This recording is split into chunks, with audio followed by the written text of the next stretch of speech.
my name's Steve. Luckily I experienced none of that while I was there. Some of this video will include handheld camera footage captured by my friend Kev. As always, all the links to my research will be in the description down below. Now that's out of the way, let's get started. St Botolph's Church is a redundant Anglican church near the village of Skidbrook, Lincolnshire, England. It is recorded in the National Heritage List for England as a designated Grade 1 listed building, and it's under the care of the church's Conservation Trust. It stands in an isolated position in the Lincolnshire marshlands, about 7 miles northeast of Louth. St Botolph's remains open to the public 1854, 1871 and other modifications in the 20th century. St Botolph's Church was declared redundant in November 1973. The church would have originally supported a large market-based township which existed in the open fields surrounding St Botolph's Church and beyond, as you can see in the footage. The church is named after Botolph, who was a Saxon nobleman. He built a monastery in what is now Boston, and after a long life devoted to Christian teaching, he died in the year 680. He was named St Botolph after his death. The church is made from limestone and bricks with some rendering, and there are many intricacies to the exterior which would take far too long to list here. So I highly recommend visiting the wiki article listed below and viewing the exterior section for all the information you might need. Inside the church is a gravestone of a vicar who died in the year 1413. There are 2 graves also inside dating from the 18th century. The exterior of the church contains graves dating back as far as the 1700s and also includes the war graves of Labour Corps soldiers, a Coast Guard of World War I and a Merchant Navy sailor of World War I. There have been many reports of ghosts and satanic activity at the church, which I will go into now.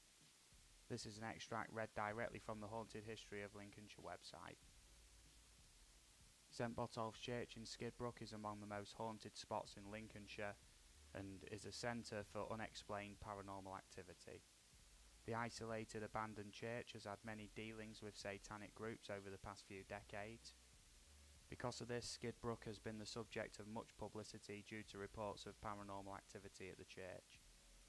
Several ghost hunters have reported unusual goings-on at the building, and the church was nicknamed the Demon Church after it became popular with satanic groups of 1970s and the 1980s. In 2004, St Botolph's Church was in the news for having been the place where animal sacrifices had taken place, and satanic graffiti had been found on the walls. Visitors have reported seeing a ghostly monk on the site, seeing odd lights, and hearing of storms in calm weather, also hearing strange, unexplained noises at night. A 15-strong team of paranormal investigators from Lincolnshire and Norfolk found that at St Botolph's, using night vision cameras, images of up to 200 rods, which are cylindrical objects travelling at high speed in the skies, were documented. The church is regularly vandalised, often involving damage to gravestones and ripping up the tiles within the church. The reason for this remains unknown. It really is a sad state, and I can only imagine what this church would look like in its full splendour. Always seems a shame to me when people ruin historically significant structures for fun. Anyway, on that slightly sombre note,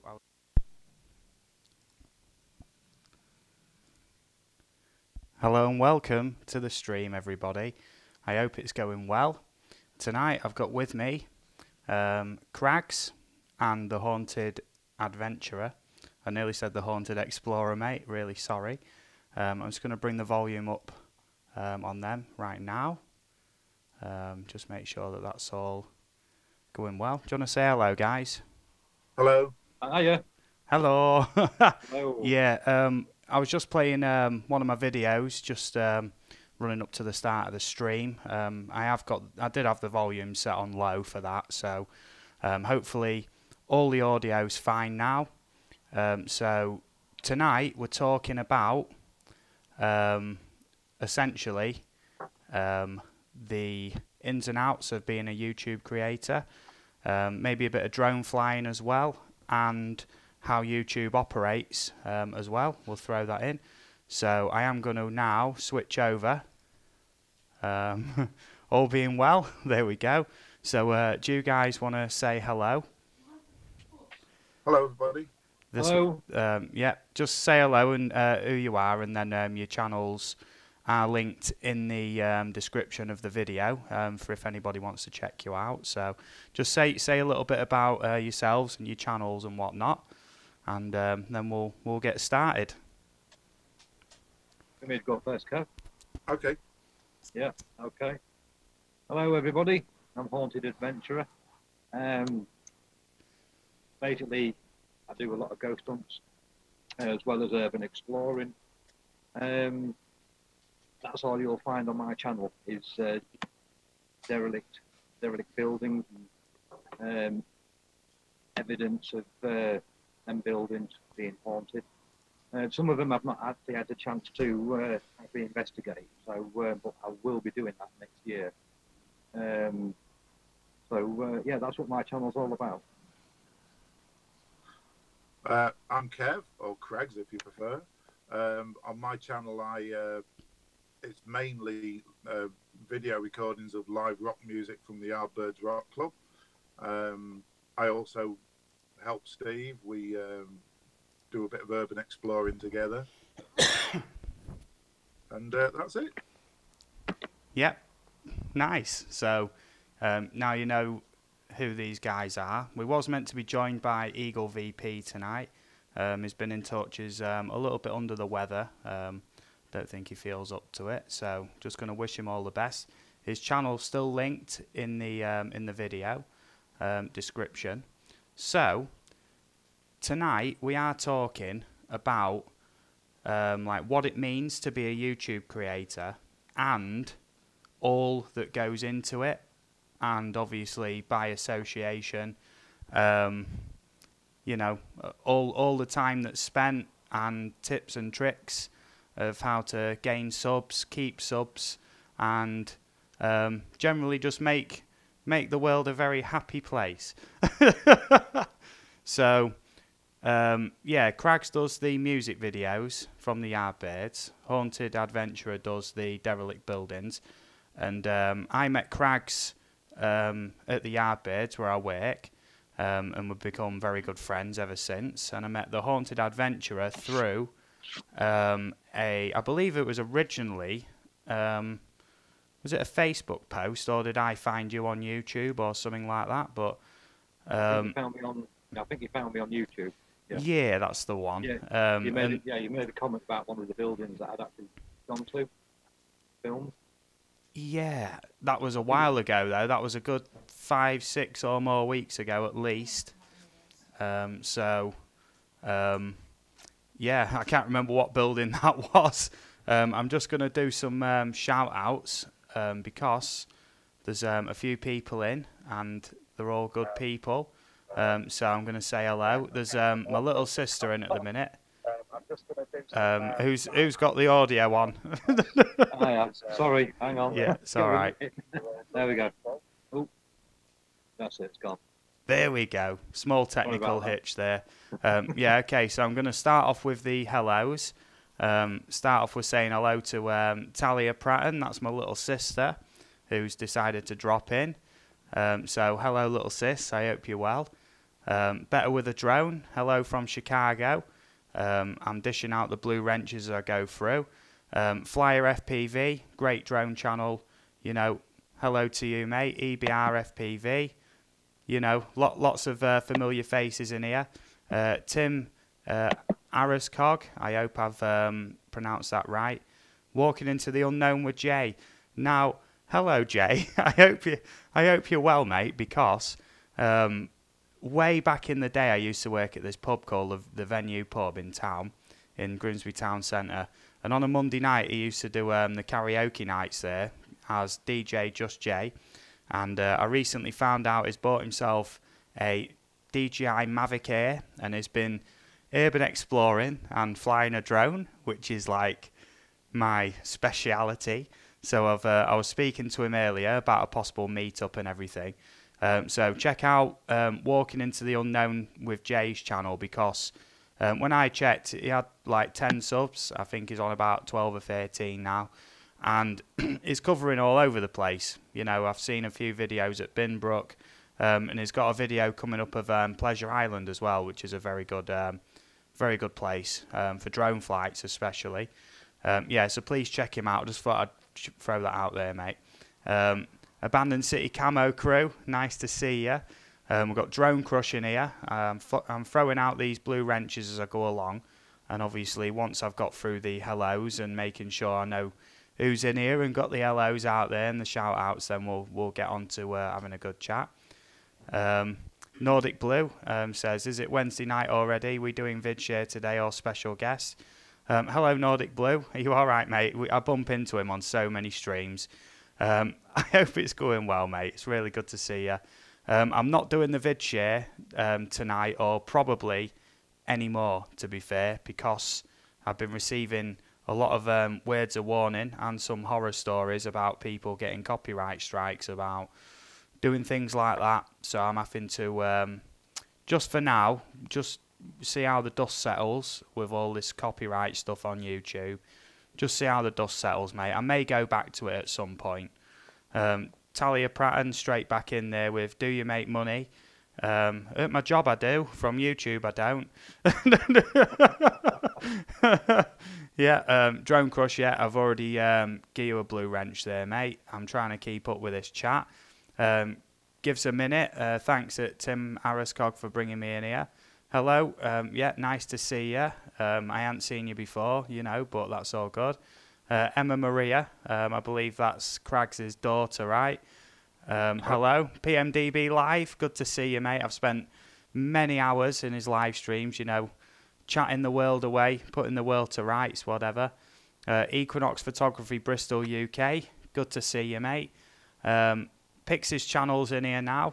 Eaglevp can't make it, is a little bit under the weather. So, yeah, PD Tech, nice to see you, buddy. And I think we have got through the hellos. Darwin droning. Hello, mate. Give us a minute. Yeah, we're all good now. You know, yeah, I did give the blue wrenches to everybody.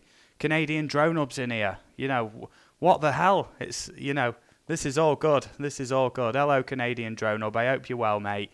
Kim and Roger, they do a great live stream every day, pretty much, without fail. And that'd be, I think it's 2 p.m. UK time now, since the clocks are changed. And this is where I've met so many of these great people who are in tonight.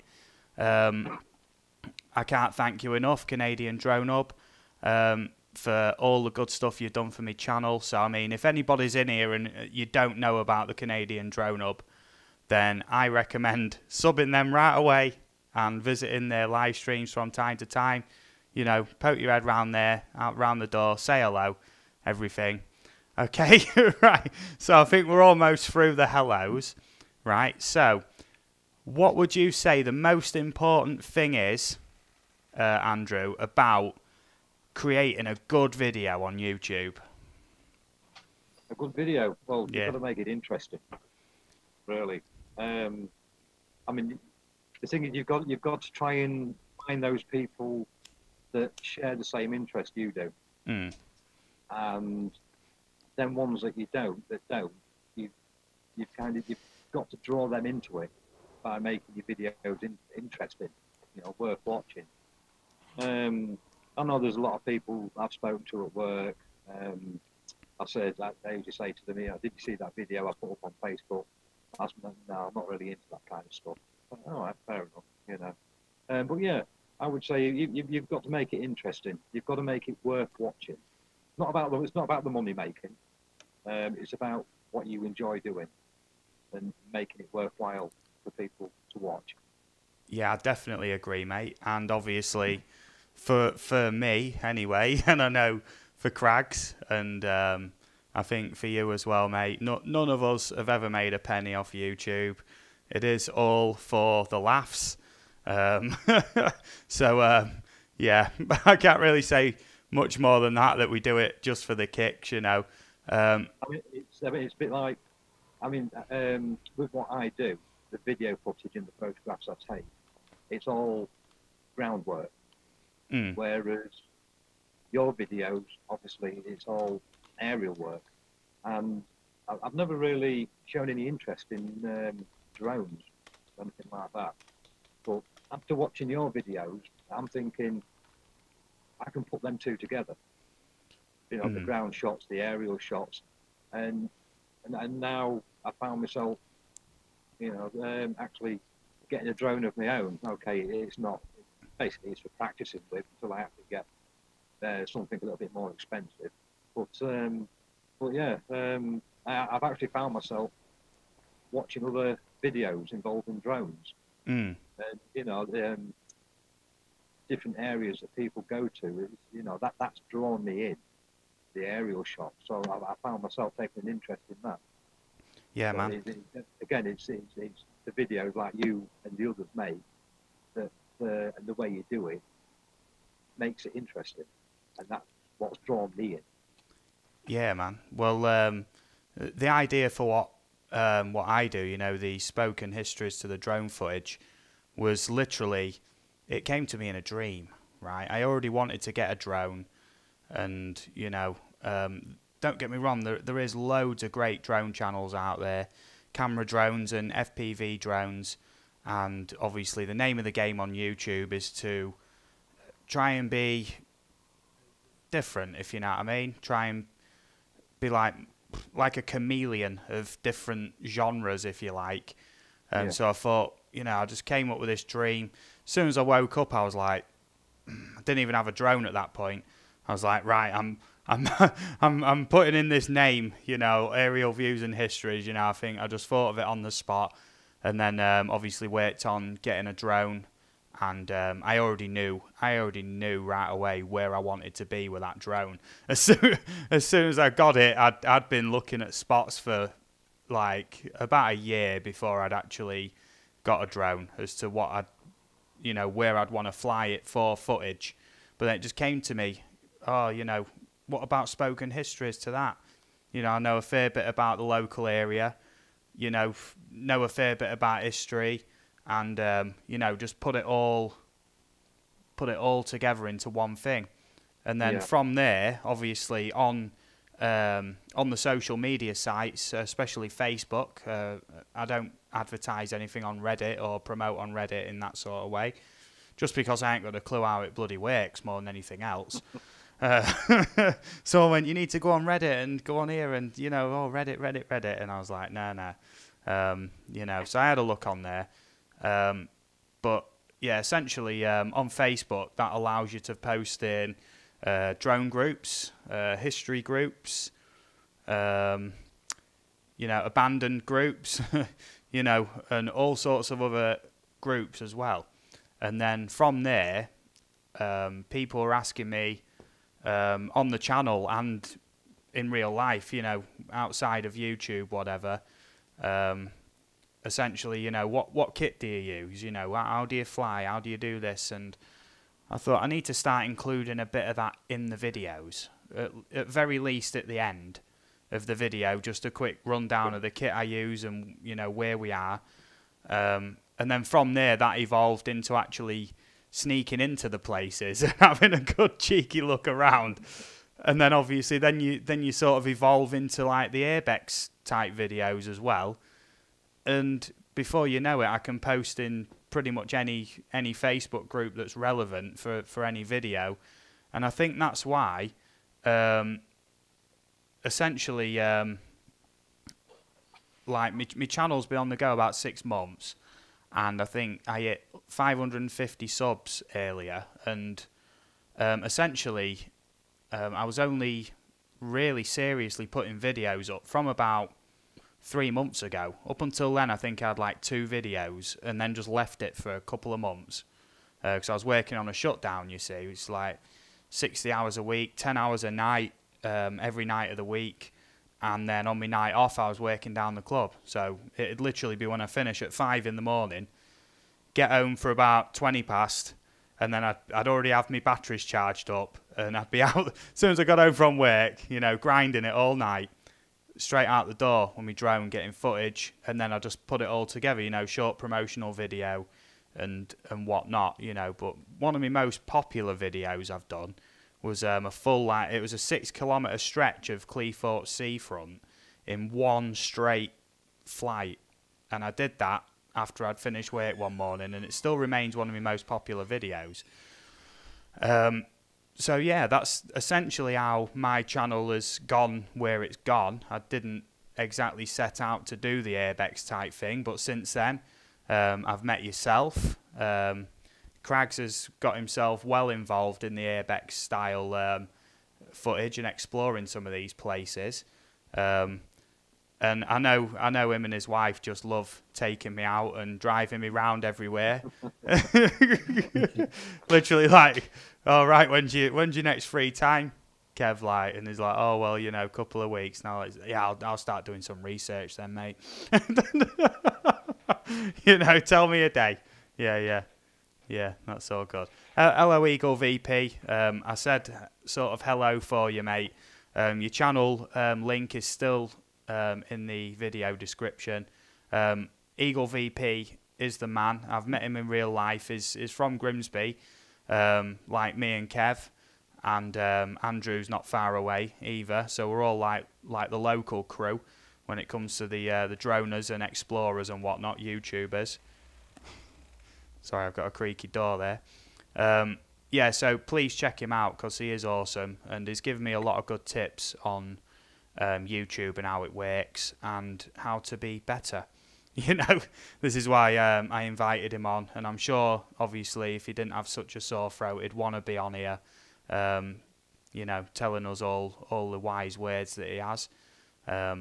So, Kraggs, then, what was your favourite place that we went? Because I know that there's a few, you know. I don't know if I could pick a favourite. In retrospect, Nettleham Hall, because it turned out to be really interesting. Nettleham Hall was interesting. Yeah, but it very much was. You know. Yeah, I'm not going to go on too much about the reasons why, but it turned out to be a really interesting one. And I think we got some good footage on that one as well. Yeah. But I particularly liked both the RAF bases we went to, the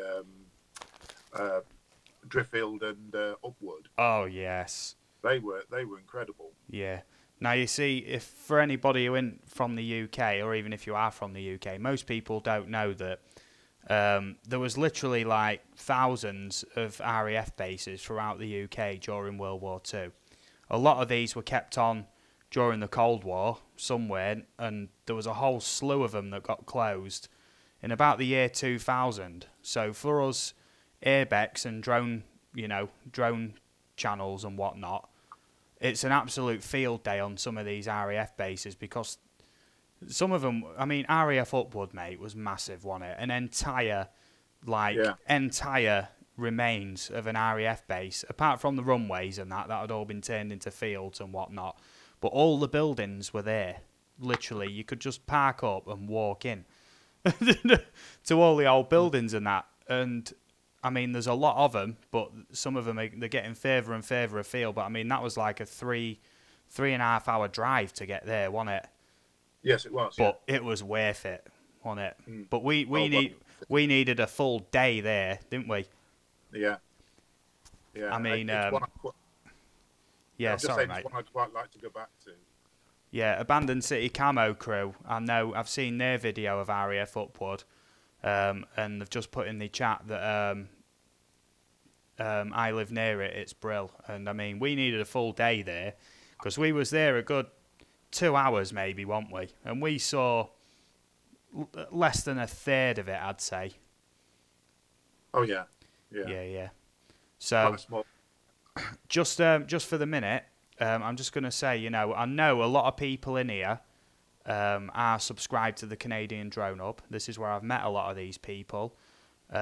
Please, you know, if you haven't seen anybody else in the chat before, check out the channels, check the videos. This is how we all grow and get better, more viewers. And essentially, if you're on YouTube and you're not, you know, don't think YouTube's a one-way street, you know, that's a good bit of advice, because you need to interact with people on YouTube if you ever want to get anywhere. Just thinking I'm going to set up a channel, I'll do a video every week, and next thing you know, I'll have 1 million subscribers, I'll be raking in 10 grand a week. It don't work that way, unfortunately. I mean, I've had 3 other channels, and I mean, essentially the most subs I've ever had on a channel up until this one was 68, I believe. Never managed to break 68 in 10 years of doing other channels. And I think it's because of the good community, good drone community, especially Canadian Drone Hub, Eaglevp especially, does his, he used to do it weekly, a weekly drone flyers review show, which he featured me, which is how I met Canadian Drone Hub, which is how I've met tons of other people. It's all about networking on YouTube if you want to get anywhere, and I hope people do take that on board, you know, that you do, even just occasionally, watch someone's video, comment on it, whatever, because I know out there is a lot of people who, you know, think that sub for sub's going to get them to the top. It definitely don't work that way. Sub for sub, it looks good on paper, you get your subs, whatever, but they're not watching your videos, which is where the problem is.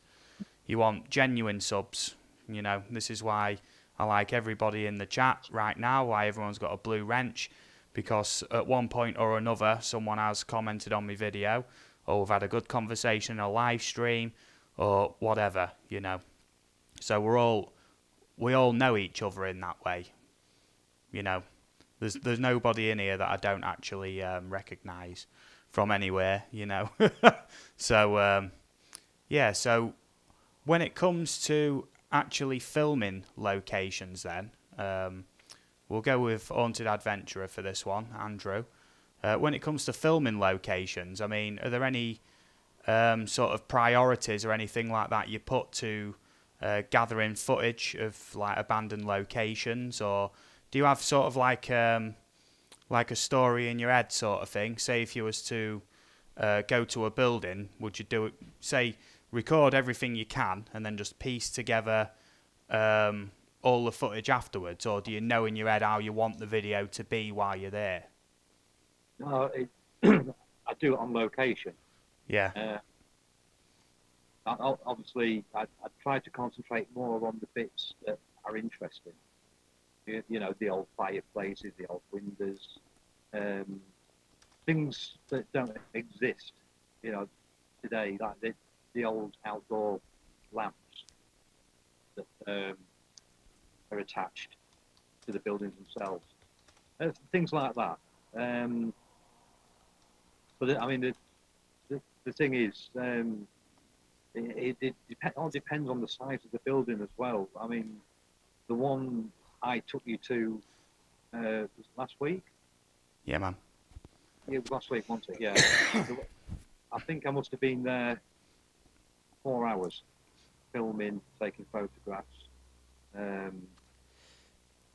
But the thing is, I try to reshoot it at the same time, because I've got 2 lots of footage of the same thing, and then compare it when I get home and choose the best one. But one thing I would suggest when doing these urban explores is to invest in a lamp, because some of these buildings are boarded up and it's quite dark inside. You don't know where you're treading. Plus, when you're taking photographs and you're doing video work, you need something to look at. I tried doing it with my night vision boosters, but when you're doing an urban explore, it's not the same effect. It's like a ghost hunting video, whereas a lamp, I don't know, something like the 200 LEDs on it, really bright. It gives it that daytime image, daytime shot. So I've noticed, especially some cameras, when it goes to low light, they look absolutely terrible, don't they? They go really like bitty, don't they? Yeah, they do. Yeah. Whereas in good light, it looks like an awesome camera. I mean, say if I was to flick the light off in here and I was just on the TV light, it'd be like really grainy, you know. It would, yeah. Yeah. Yeah. This is why I usually double up on the photographs and the video work I do. Yeah, man. Just in case. Yeah, I'll say a quick hello. Equinox Photography. Yeah, I'm just going through the chat. Centroid Aerial Images has just come in. Love My Drone says the bridge was a great video. Aerial Views and Histories UK. And yeah, especially the Humber Bridge video I did got featured in a local newspaper of mine called, well, it's not mine, the newspaper isn't mine, but it got featured in the local newspaper called the Grimsby Telegraph. They featured that video and that Cleethorpes Seafront video I was talking about, and that got me a temporary boost in viewers and subs. And yeah, I can't really say much more than that about it, but yeah, well, yeah. Just be careful when you're dealing with media companies, let me put it that way. Yeah. So, Kev. Yes? You're planning, if I'm right, on getting the DJI Osmo Pocket, right? So, yeah. What would you plan to do with that? It's a bit obvious. It's a bit obvious, but I mean, have you looked up into how it actually works and everything, and how you'd apply that to sort of like what we do? Because don't get me wrong, in a lot of my videos, well, the on-foot stuff, a lot of it is what Kev's recorded. I'll be completely honest. You know, this is why, you know, I like Kev, and it, you know, I should credit him more really, but I'm a bit greedy with the credit. So, Kev, you've got credit for half of the content on most of my videos. Yeah, I know. And if you didn't take me there, I wouldn't have a video to begin with. You know, so sorry, I'm just sort of have to compose myself after that. Right, back to the DJI Osmo Pocket. Have you looked up how it actually works and how you'd apply that to what we do? Like, yeah, I've watched quite a lot of videos on it. There's been quite a few reviews. I've seen nothing negative about it at all. It looks an amazing bit of kit. What I plan to do with it, I suppose, is just more of the same. I just hope it'll look a lot better and give us some smoother shots, particularly talking on the move. Yeah. That's what I'm hoping for. I mean, until I get one, I don't really know. I just plan to experiment with it. But I am planning on getting one, yeah. Very nice. Have you thought about getting one of them DJI Osmo Pockets, Andrew? I've looked at them, but I'm still trying to learn about drones. You know, it's to me, it's about the footage I can get. You know, the picture. I don't want to buy a drone where the footage isn't going to be very good. So yeah. Oh no, this what we're talking about, it is by a drone manufacturer called DJI, but it's a handheld camera. It's not a drone, and it's got like a 3-axis stabilized gimbal on it, and it shoots really good high quality footage and audio. You know, so you hold it in your hand. I think it's about this big, so you hold it just like, and it's about the size of a banana maybe. You know, and I mean, if anyone took that out of context right there, I mean, you know, that'll make some sort of highlight reel, won't it? But yeah, this DJI Osmo Pocket, it's about the size of a banana with a camera on the end. Right. You know, and it's all auto-stabilised and everything, and you can put all different settings and whatnot. So, yeah, I'll just, 1 second. Eaglevp said he forgot to say hi, Kev. So, hi. Yeah. Hi, Yeah. Yeah, it's a shame you couldn't be on tonight, Eaglevp, but we will do this again. And I'm really looking forward to getting on your Time with Gramps show as well. I'll just sort of throw a hint out on there for you. Interview me. Yeah, okay. So what locations are you planning to go to in the near future, Andrew? You know, and you don't have to give any specific details of locations, because I know a lot of your locations are not very well known, and you like to keep them that way, which is fair play. Yeah, I mean, excuse me. It's like yourself. I mean, I've got to know you. I've got to know Kev, and therefore I know you're genuine blokes, you know, and you're interested in this kind of thing. So the locations that that I kind of keep quiet, I don't mind sharing with you and Kev. You know, I do get random messages from people that I don't know asking me where this location is, where that location is, and I feel kind of rude not giving them that location, but I don't know them. I mean, there could be vandals. I mean, the only good thing about vandals is the fact that they create an entry into a building. Yeah. We don't. You know, I'm totally against breaking into buildings. I won't do that. If it's boarded up, you can't get in. It stays that way. But if you showed up and somebody else had kicked the door in and then left, would you go in? If I didn't know anything about it, then yeah. Put you on the spot there a little bit. If I actually saw them, if I was there, if I was with them and they did it there and then no, I wouldn't. Oh yeah, yeah. You'd be like, "What the f are you doing?" Like, yeah. Yeah, I mean, I would be part of that criminal activity, if you like. That's what you want to call it. But I mean, if I went to a location and somebody had bust a window, or took a board off and bust a window, and it was already open, then yeah, I would go in that way. But I would never break into a building, you know, whether it was empty or occupied. Oh yeah, yeah. Well, I mean, some of the locations that we've been to, it's literally been going through a hole in a fence that somebody else has made. Yeah, yeah. You know, and I mean, as far as the law stands, we didn't break in. we're just wandering around aimlessly with cameras at that point.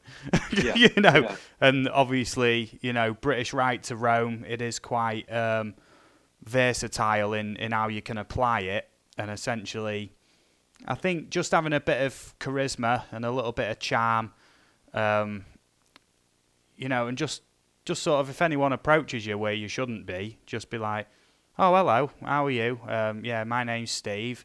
Blah blah blah." You know, obviously use your own name. You know, I'm Steve. I do this aerial views and histories. Check me out. Always getting in places. I suppose when you cross these people, I mean, you ask permission to go in. If you did come across them, you ask for permission to go in. I mean, if they say no, then I mean, basically, you know, you've got to respect that, and two, they're saying you can't go in for your own good. It's dangerous. Somebody approaches you and tells you to leave, and you don't. And then once you got your footage, I mean, you know. I think if you a bit like me, I mean, when I go out, I mean, I take my tripods, my cameras, I take everything with me. It's bloody heavy at times, like, but I mean, if somebody stops you and asks you what you're doing, you know, I say, well, I'm going to do some film work. They can see by the equipment that you've got, that is what you're doing. You know. Yeah. Well, yeah, I'm just going to have to go through the chat a little bit because there is a few interesting comments here. Centroid Aerial Images has put, love that vid of the forts. Yes, and I absolutely loved going out on the boat that day, going there, flying it, nearly losing my drone, nearly losing my second drone, should I say. My missus is giving me a right evil look. And actually making that video was a absolute pleasure because I've looked at them forts all my life from Cleethorpes Beach and thought, I wonder what they look like up close. I wonder, you know, I just wonder, you know. And obviously I do have a background in history and everything. And getting up close to them and recording them and doing a video about them was like, Amazing. Yeah. Abandoned City Camo Crew says, asked permission a lot, most time been given it. And this was the case at Driftfield, wasn't it, Kev, when we went there? Yes, mate. We bumped into this guy. Well, we didn't bump into him. He came driving up while I had me drone in the air. Terrible conditions on the day, heavy wind and everything. I see him pull up and I thought, oh, he's here to kick off, this guy.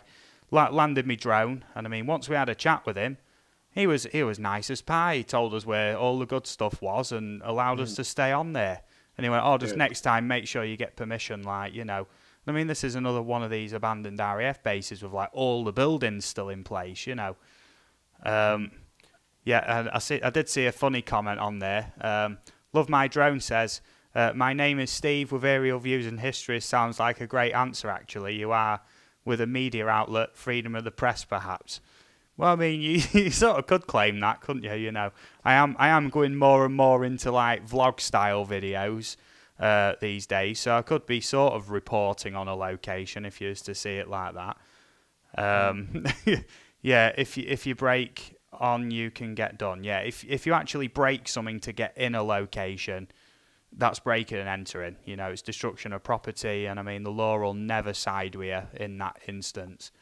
Diva Dave D, wish you good bettering, mate.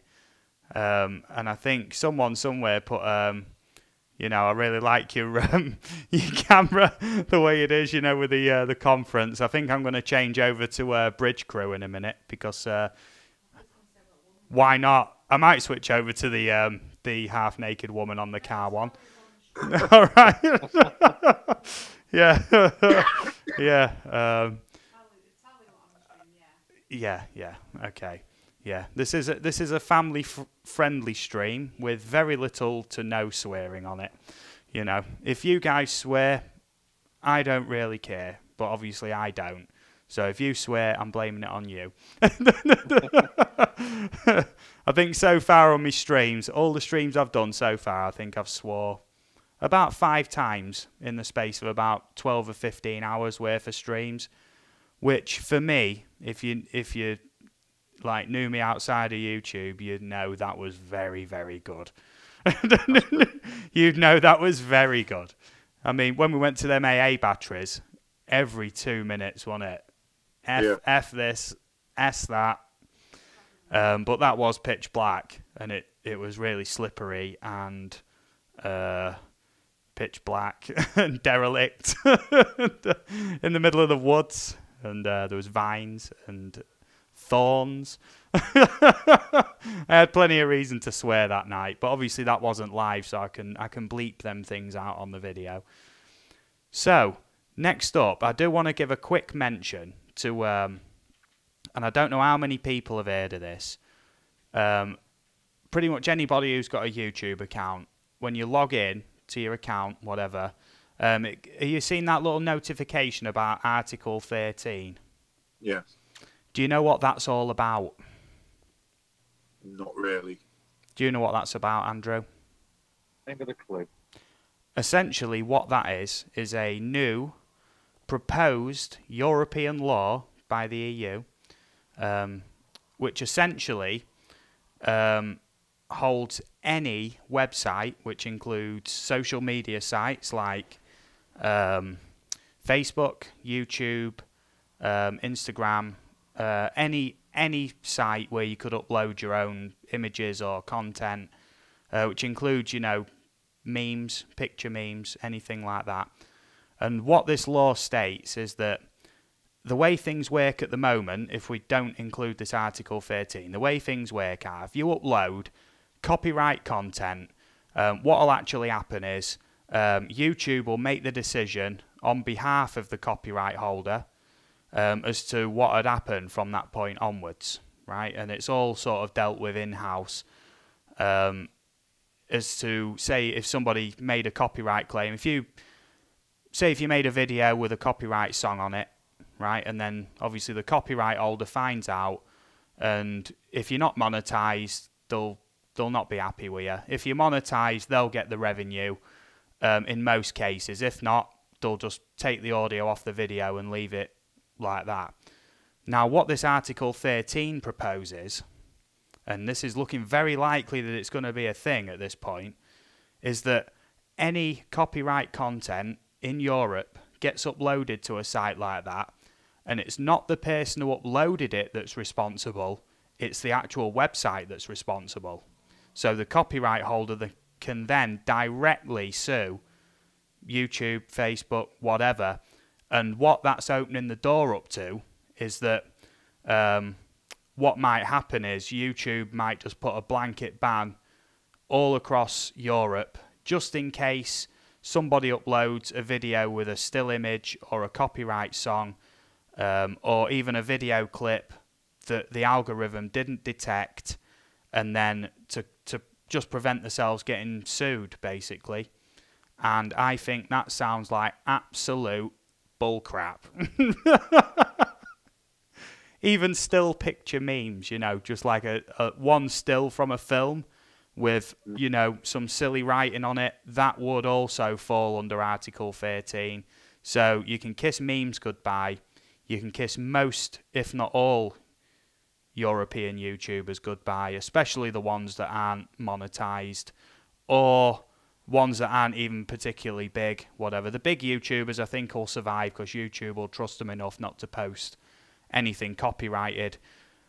Or what it'll lead YouTube to do is maybe a 1 week or 2 week review process on any uploaded video while they do actually get someone or actually have a team of peers or reviewers to actually skim through these videos to make sure that there is no copyright content on there, to prevent themselves from being sued by every single copyright holder there is. Whereas the way the law works now, if I uploaded something like that and the copyright holder wasn't happy, it'd be me that was accountable, not YouTube. So that's the way things are going right now, and I do not like the sound of it one bit.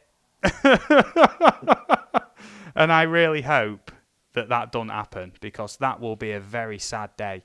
And there's already a lot of not just American YouTubers, but there's also a lot of European YouTubers who are all speaking out against this Article 13 thing, because even though it would directly affect them in the US, but not in the way it would us guys, because, I mean, we might potentially just not be able to post anything ever again. You know, just on the off chance that there's a still image from something, or 2 seconds of music that you weren't allowed to use, or something like that. But it'd be a lot of the big US channels that would feel the pinch, because, I mean, they get a lot of European viewers as well, and everyone's speaking out about it. And I mean, what are your thoughts on this? I'll start with Kev on this one. Sorry, mate, I was distracted. What did you say? You was falling asleep. No, I was checking another page. You was falling asleep. I'm not happy. Right, I'm going to have to ask Andrew then, aren't I? What do you reckon to that, Andrew? I was asleep, mate. Well, I mean, yeah, I kind of agree with you. It's not looking good. But I mean, you know, at the end of the day, I mean, I accidentally put some music on my video the other day. I say accidentally. I honestly thought it was a royalty-free music. I just wanted to make a change from the music I was already using, which was actually royalty-free. Anyway, I got a message off YouTube saying that I was using a song from an artist that wasn't royalty-free, and I'm like, oh, I'm in trouble. Anyway, they sent me a message saying that I wasn't in trouble or anything like that. The video wouldn't get deleted, but any money that was to be made on my video, that part of it would go to the artist.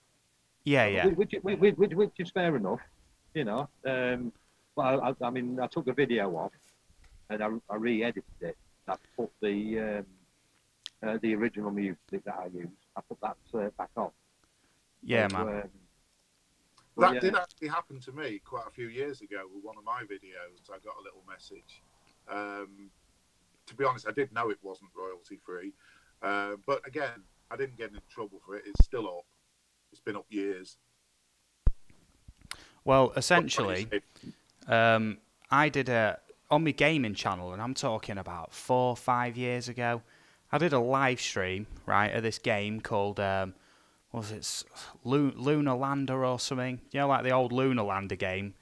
Yeah. It was like that, but in 3D, and it was a really good game. I live streamed that, and essentially, there's like an audio track, really quiet in the background, you know, that sounds like mission control, you know, like Houston, like, where you get like a beep, and, you know, Houston coming, blah, blah, blah. And that just plays really quiet. Every now and again, you'll just get one of them messages.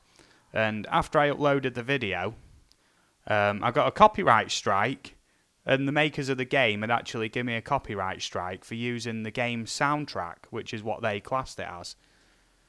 Oh, I wasn't happy about that. I was thinking, you barely even hear it. You know, but this is what I mean. And if after Article 13 that happened, it'd be YouTube who'd be getting the flack, not you. Because you aren't responsible anymore for anything. YouTube is. That's what Article 13 proposes, and I can't say I'm happy about it at all. Because it will destroy so many good channels that, you know, aren't very well known, just on the basis that, you know, that you can't upload a video just in case you're being silly, you know. Whereas the way the system is at the minute, I think is absolutely perfect, you know. If you upload copyright content, the copyright holder comes up, they can then make the choice. No, pull the content, remove it, which would be either remove the video section of it, remove the video altogether, or remove just the audio, and then obviously you can go into a review process for it on your side. Or they'll go, right, no, we want X amount of the revenue from the video because, you know, we think that our copyright material makes up X amount of the video. And then obviously you can go into like a review process for that if you want to actually dispute it. And I think that system's perfect, I think, innit? Is there no better way than Article 13? The way it is the way it is right now is the best way, innit? Well, yeah, I thought so. I think so. But once again, you know, I'm not going to get too political, but EU, you know, they have to step in, don't they? On everything. On everything, you know. Having fun on the internet, are you? We'll put a stop to that. Having fun anywhere else, tell us and we'll put a stop to that as well. I'll go checking out my workload. Right, yeah, sorry, I'm going to have a quick look through the chat because I have sort of neglected the chat a little bit, which I apologise for. Centroid Aerial Images says, break over, back to work later, everybody. I'm sorry if I missed that, mate. I do wish you all the best, and I will catch you again soon. Somewhere, probably the Canadian Drone Hub, where I do haunt their live streams now and again, every day. Diva Dave D, take care. Yep, I'm sure I'll catch you later. Yep. Equinox Photography Bristol UK says, have you seen Ali Law's channel and what's your opinion on it? I haven't seen that channel, mate. What's it all about? I'll bounce the question right back to you. Diva Dave D says, half-naked woman? Question mark and one eyebrow raised. Oh no, it's a smiley emoji. Yeah, okay. Right. Yeah, yeah. There is one of these camera filters I've got, which is like a car pulled up with like a woman with like just in like a thong lent over the bonnet. Obviously, I'm not going to use that on this stream. Save it for the conspiracy night stream. Aliens did it. Yeah, okay, yeah. Okay, Lauren's chipped in with, some woman bending over a car. Real Police Talk said hello, and he didn't have a blue wrench. I have give you a blue wrench, Real Police Talk, if you're still in, mate. PD Tech says, we're meant to be coming out of the EU. Maybe that means we're not included. We'll just have to see, mate, won't we? Depends how long this process is going to take. Walking into the unknown with Jay. I'll give him another shout out now. A good friend of mine going way back. Please check him out. you know, because we are going to be collaborating with him at some point. Because, well, I'd love to see him again more than anything, but you know, and he's a great singer and whatever. But now he's into drone videos and urban exploration, like we are, Kev. So it's time to get on board with that, innit, and show him some of our favourite spots. Yeah, Equinox Photography says, would DJ mashup mix music come under copyright? I use a lot of DJ mashup music in my uploads. Yes, I think it would, mate. Any sample of any track would fall under that, yeah. Flying with Stan says, hello from Massachusetts, USA, everybody. Yeah, nice one, mate. I have seen you about before. Blue Wrench, mate, so no one can like delete your comments or anything like that. Fly Natural's in. How's it going, buddy? Fly Natural has the Rice Tello. Yeah, I'm learning.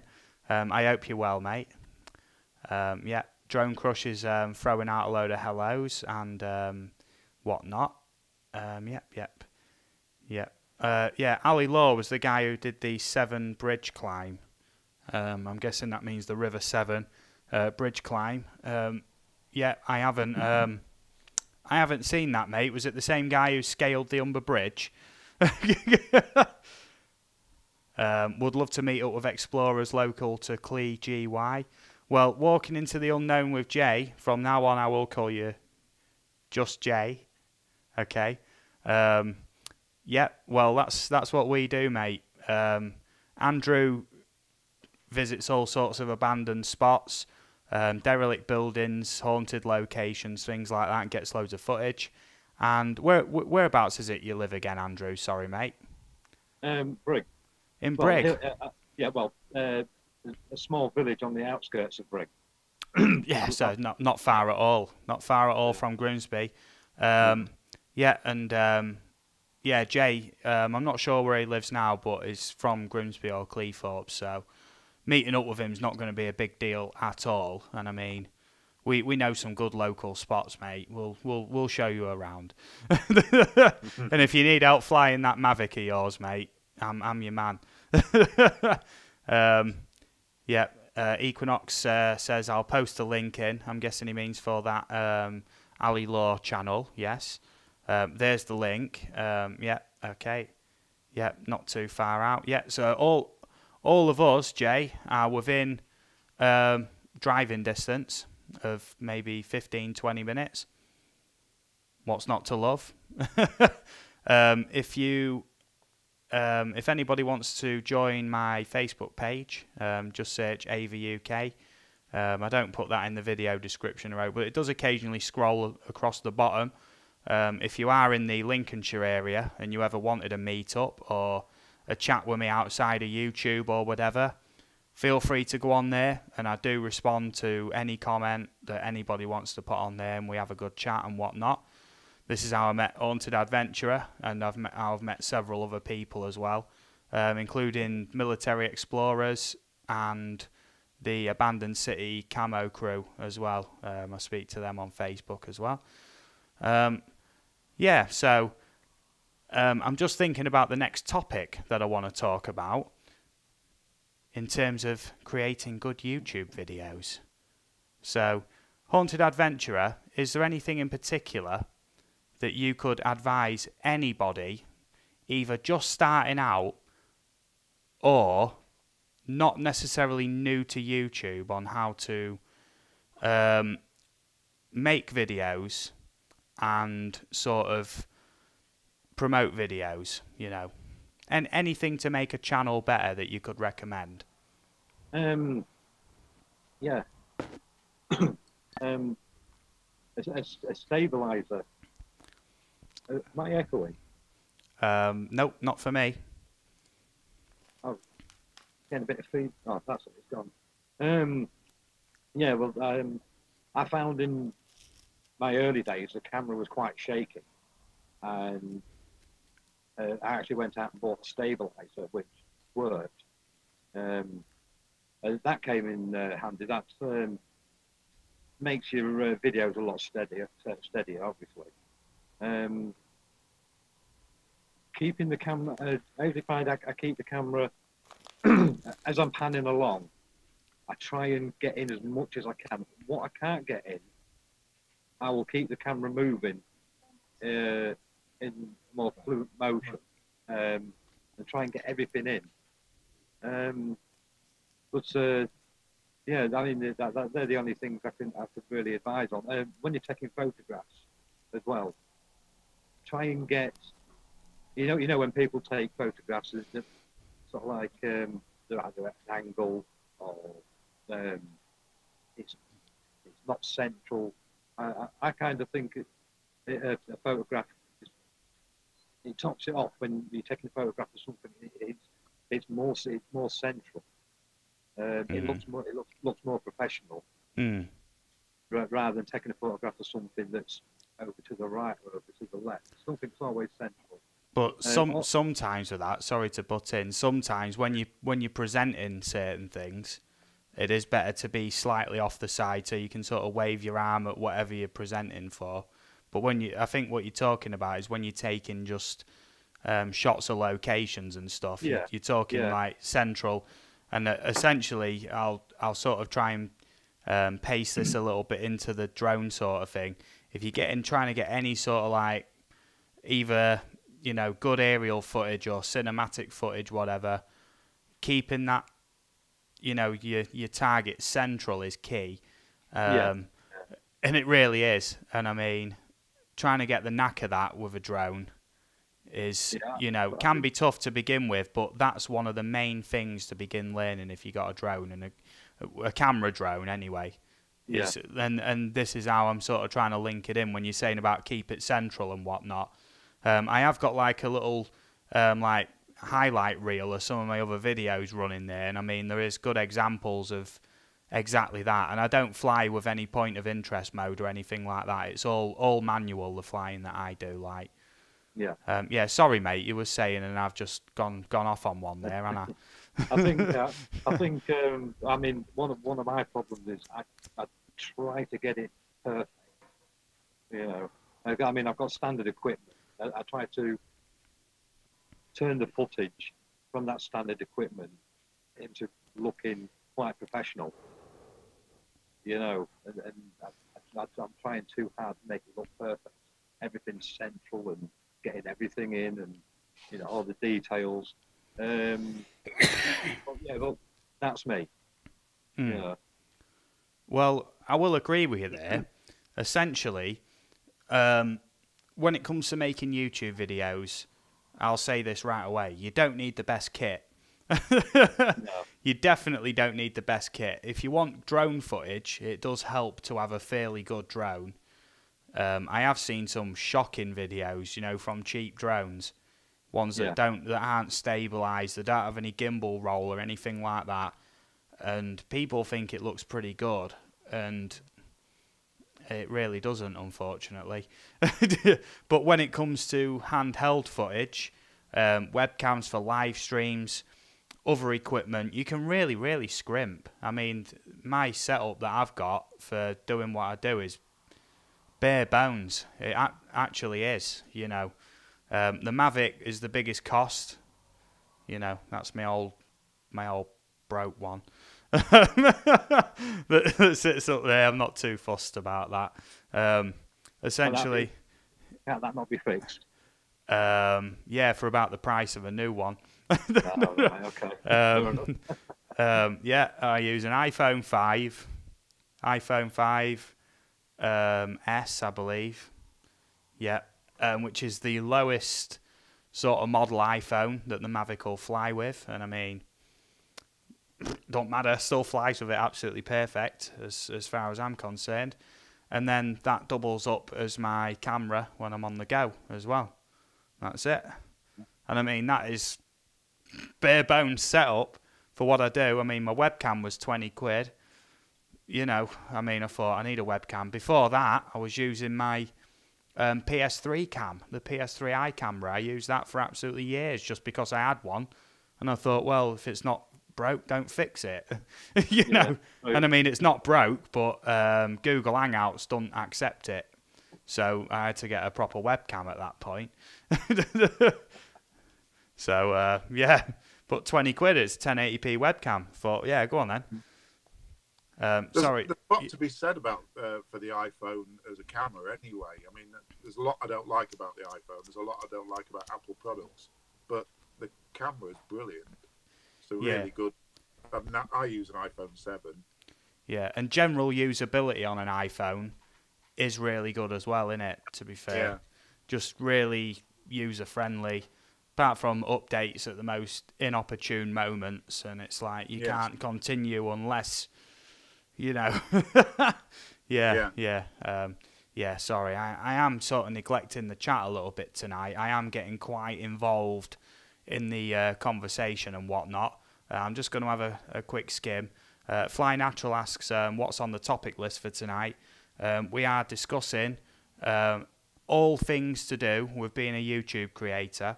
And I mean, this will be spun slightly, or should I say tilted slightly towards what we do, which is like location videos and photography, drone videos, airbex, you know, history videos, things like that. But it will apply to a lot of different styles of YouTube videos, I believe. Walking into the unknown with Jay. I did say I was just going to call him Jay from now on. So Jay says, anyone ever been inside Skendalby old nuclear bunker? No, I haven't. Where is that, please? Where is this? We'd like to. We would like to go there. Yeah. Yeah, definitely. Love my... this is Drone Crush, says, at Love My Drones. I'm still crashing a lot with my little Walkera FPV coming from the Mavic and Phantom world. It's so different. I'll get the hang of it. And yeah, Jay, I shouted him out on Canadian Drone Hub's live stream earlier. And Nordic Blue, if he's still in here, sub to him. And I think Jay checked out his videos and he was like, oh, wow, that Nordic Blue has got some crazy videos on there. This drone is zipping around through the trees and it's absolutely crazy in that. I think, you know, there is two very definite like styles of drone. One is camera drone, which is where, you know, stabilized high quality footage is the name of the game. And then you get FPV racer drones, which usually have a fixed camera. They're usually not very big. They're usually custom made, and they're very fast, very durable, or fairly durable, and usually wearing with these goggles on as well, rather than having a screen in your hands.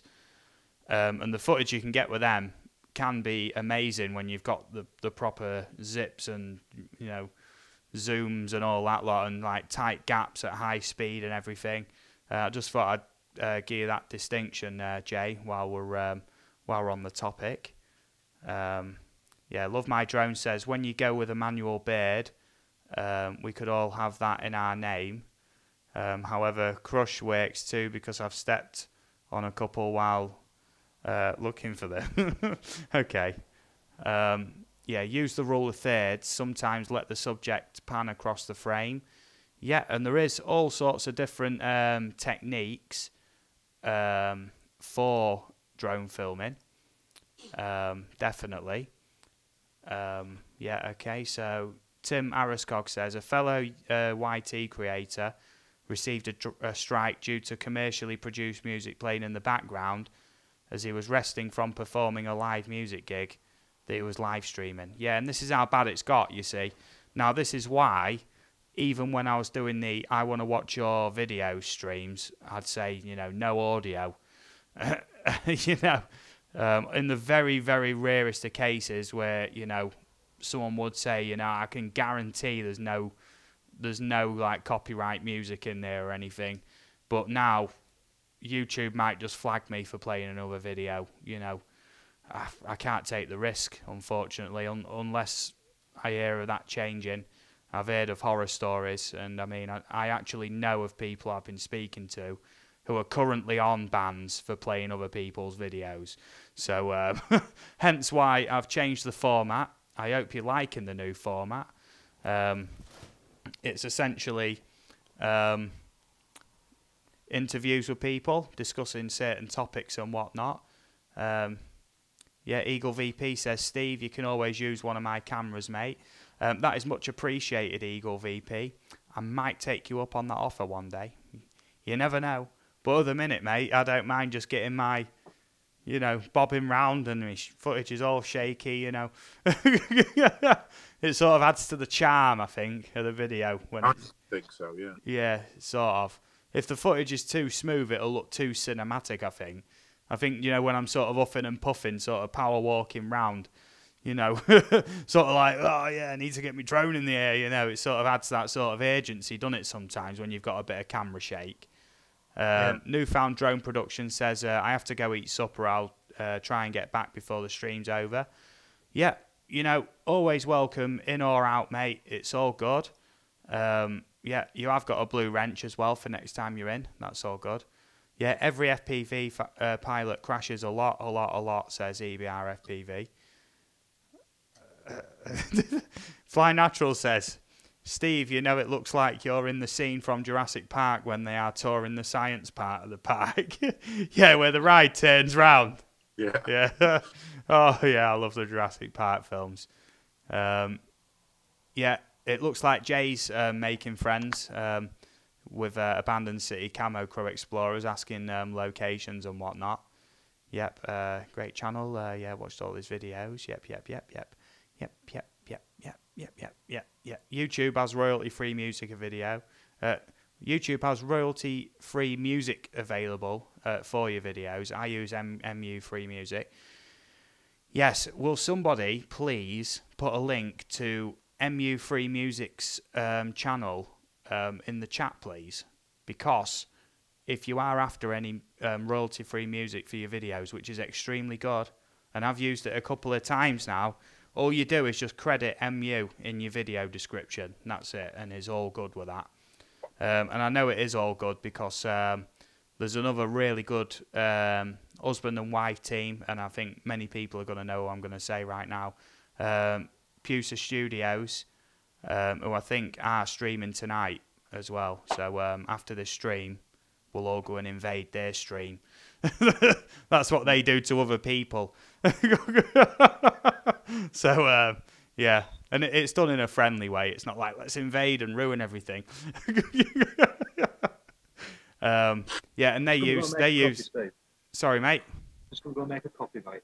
Yeah, okay, mate. All right. All right. So, what would you say your best YouTube video was, Kev? Of my videos? Yeah, because, I mean, okay, let me rephrase into like a question 1, question 2 type thing. Okay. Sort of like, how serious / how much effort do you put into your channel in terms of trying to create videos? Not a lot, really, as far as my stuff's concerned. It was quite blunt, I mean, that question, but okay. I tend to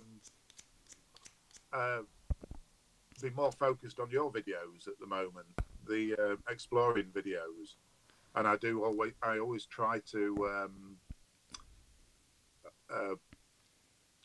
share, you know, any upcoming events on Facebook, and anything like that.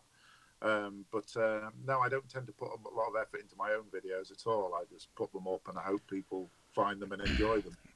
Have you thought about creating a channel of your own that sort of does vlog videos alongside what we do on the day? I haven't really, because I don't think I'd be very good at it.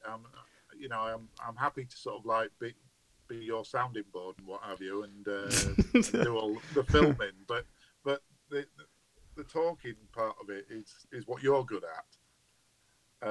So no, probably not. I know. I can just generally sort of rock up at a location, go right, get the camera, mate, and then right, 1 second, leave it rolling, and I'll come up with some sort of intro. And I generally just do that like on the spot. Sometimes it's a bit waffly and whatnot, but I mean, for what we do, I mean, most of the time, we don't really have a clue where we're going, do we? we have an idea, and then we just sort of make it up as we go along. And I mean, that makes for more. Yeah, and I mean, some of the locations have been like, wow, haven't they? RAF Upwood, I didn't think would literally just park up and walk in like we did. I thought there'd be at least a fence to get over. No, that was amazing. Yeah, and I mean, we brought ladders on that day, didn't we? Because we thought if we're travelling for 3.5 hours and there's one fence in the way, we're not letting that stop us, unfortunately. We've taken ladders a few times, haven't we? We've never used them. Yeah.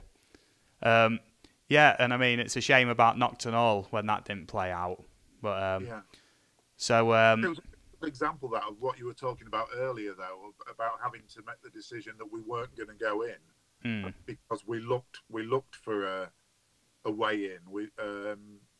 And it was just completely sealed, wasn't it? Yeah, and they've done a good job on that. So, walking into the unknown with Jay, you know, I'm going to shout him out again because he is a really good dude, and you're going to see a collaboration video with me and him real soon. You'll see. That's if he agrees to a collaboration video. I'm sure he will anyway, but... yeah. Oh, nice one, yeah. Essex 2112. Love the bridge from Star Trek. Yeah, I know it's all right, isn't it? That's not like in the OBS settings. That's a different camera program I use. So just a quick rundown of that. Anyway, if you're interested in doing OBS streaming or streaming using OBS, which is Open Broadcast Software, if you need any help with that, I am very, very tempted to do a guide video, and I have been saying that for a while, but it just depends on how in depth I want to go. I start off doing one thing, and it's like a ball of wool, and you pull at one bit of string out of it, and you know, and then you can get tangled, and before you know it, your guide video's descended into chaos. I think I need to do compartmentalized sections on OBS, but I mean, then my channel's gonna go more into like a guide video type route, if you understand what I mean. I'd more prefer doing what I do at the minute, where if anybody asks me how I set it up, just having a conversation with them, really, and then discussing how I set it up rather than dedicating my time to doing OBS guide videos, because they take absolutely ages and they're not particularly enjoyable to do. You know, I do the videos I do because I enjoy it. I don't enjoy particularly making OBS guide videos, but I do enjoy speaking to you guys. So, you know, if you need help setting it up that way, that's all good. Please let me know. That Star Trek sort of bridge crew, the Star Trek bridge whatever, is not an OBS effect. That's from a program called SplitCam. Now, if you plan on doing live streaming and you plan on having a setup like this, say the way it is, essentially most webcams support one feed, which means that only one program can access it at once. So essentially you need a program like SplitCam, and if you look up SplitCam, one word, SplitCam, one word, then it's a free to use program which takes one feed from your camera, and it allows any program, multiple programs, to use it at once. So at the minute I'm using Google Hangouts, but I'm not streaming through Google Hangouts. I'm in a conversation on Google Hangouts, and obviously whoever talks the last gets the camera time on the stream, and obviously in the background Kev and Andrew can see me on Google Hangouts, and I do have the same Star Trek thingy on because that's a filter that you put on SplitCam, basically. I hope that helps to clear that up. And when it comes to OBS, there's so much to learn and whatnot, but once you get into it with OBS and it's all set up, it is all good. And I am really loving OBS at the minute. As you can tell, I went from like no live streams to a live stream every week, if not twice a week. So it goes to show. I would highly recommend live streams. Now, going on to that again, I'm sorry if I'm just sort of completely ignoring my guests at the minute. Before the stream started, I was speaking to Andrew and I showed him on a screen share the analytics page of my channel, and essentially you get like your watch time in minutes. Now, if you know, to actually get any sort of monetization or anything on your channel, which is a lot of people ask me this, does your channel make money? That's one of the first questions that they ask. Not how much do you enjoy doing it, but do you make money? Like, whatever. And on this graph, essentially, like small lines like that, and then there was like featured in the Telegraph this little bump going along, and then every little spike about this big, and then live streams are like that big on every single one like that in terms of watch time and everything. And I mean, if you can get OBS right and you know what you're talking about and you can keep a good subject going, I mean, you are going to get a lot of watch time with your live streams. And I mean, I'm sat here saying that on live stream, and yeah, and I love doing live streams. Can't stop saying live stream. Live stream, live stream, live stream. Yeah. So, Haunted Adventurer, wasn't you saying that you was going to get some kind of drone at some point? I am at some point, yeah. I'd highly recommend the DJI Spark. I was looking at that the other day. That Spark and the Mavic Air. The Mavic Air is also extremely good. Yeah, those were the two I was looking at the other day. Because normally I do my reviews via YouTube. I see what people have to say about them. I mean, obviously some people get on with them, others don't. They're on a different review. I think, at the end of the day, the only way you're going to find out if something works for you or not is to go out and buy it. But obviously, them type of drones are very expensive. So you kind of, through the reviews, you've got to kind of come to your own decision, make sure it's the right one. If you're going to spend that kind of money. Yeah. I mean, yeah. I was looking at I went to Curry's the other day to look at. I had to get a new tripod. As I was browsing around, I saw the Mavic, the one you had. It was retailing at £850. Which is, at the minute, quite expensive for a Mavic Pro, if I'm honest. It is, yeah. It depends. It depends on whether it was the Fly More combo though with the extra batteries, because then it would be a sort of alright price. But now the Mavic 2 is out, you'd think if you're talking categories, in terms of overall quality, some people will debate me on this, but anyway, not number one. Mavic 2 Pro and Mavic 2 Zoom are up there in terms of the sort of compact 4K quads, and then under that is, very close between the Mavic Pro and the Mavic Air. Mavic Air is a bit smaller, slightly less battery life, but it's smaller, so the Mavic Pro obviously is a little bit bigger, more battery life, slightly quicker, whatever. And the Spark is absolutely miniature. It's I believe it's 280 something grams. Records in 1080p. It's got the gimbal stabilized camera, and I believe that would be absolutely perfect if you was going to get a drone, mate. And I'd highly recommend that. It's got all the bells and whistles, all the GPS and all the auto stabilized features that the Mavic Pro's got. So if you're going to get one, mate, that'd be the one I'd recommend. And I think you can get them now somewhere in the 350 to 400 price region at the minute, which sounds a lot, but for the footage that you get, I mean, that one visit we did to that Georgian manor house, I mean, just some of that footage I got in quite restricted conditions was very, very good, and I mean, that was 10 minutes in the air for 2 minutes of great footage, wasn't it? It was brilliant. That was amazing, that was. And obviously, I'm like, well, I can't do this and I can't do that because there's houses over there, there's a road there, and that's what I was like when I was flying, wasn't I? Yeah. You know, just in case, because so many people these days are like self-proclaimed drone police, and they will dive on you, they will report you, they will just do anything to just screw you over.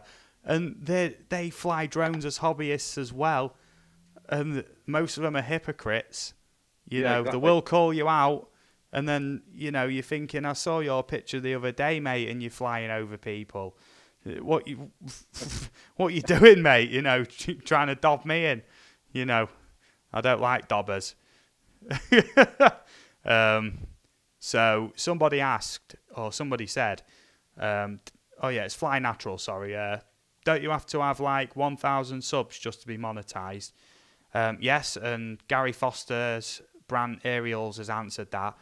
You need 1,000 subs and 4,000 watch hours to be monetized. That's absolutely correct. And I heard, mate. I heard the other day that your videos would have to be 10 minutes or longer as well. No, not at all. No. No. Right. No, it can help. It can help for them to be more than 10 minutes long. Yeah. But it depends on the type of video.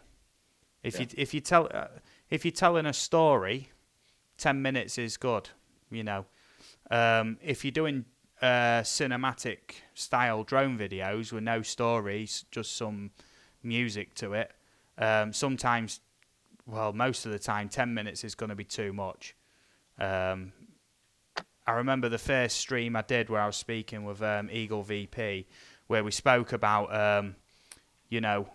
how to make better videos and the camera work, especially with drones and whatnot. And, you know, we both sort of agreed on, just for footage of a location, you know, you want to be hitting 2 minutes and not really much more than that, to be fair. Just because, you know, once you've seen something for about a minute from a few different angles from the air, you've seen it, you know. And all I can do is be brutally honest that most people on YouTube skim videos. They do skim, they have a quick look through, seen it. It's all about entertain me now. That's internet culture, isn't it? Yeah. Yeah, like what's next? What's the next new thing, you know? New video, you know. You know, sometimes I'm like that. You know, I'll watch a video, I'll think 20 minutes, that's all right, I'll see how it goes. 5 minutes in, I'm sort of skimming. And this is on topics that I'm interested about, but I'm thinking I know half of it, or, you know, it's sort of dragging on a bit now. I've heard enough, you know, and I'll look for something else, you know. And I spend a lot of time on YouTube, a lot of time watching videos, not only of like the big YouTubers and whatnot, but a lot of time, you know, most of my time on YouTube is spent watching videos of my subs, you know. And this is where it comes in again, you know. It's a two-way street. You don't really want to be subbing to somebody that you know you're not going to be watching the videos. It's completely pointless. You know, you want your own YouTube experience to be good, and you want your own content to be good. At very least, you want good.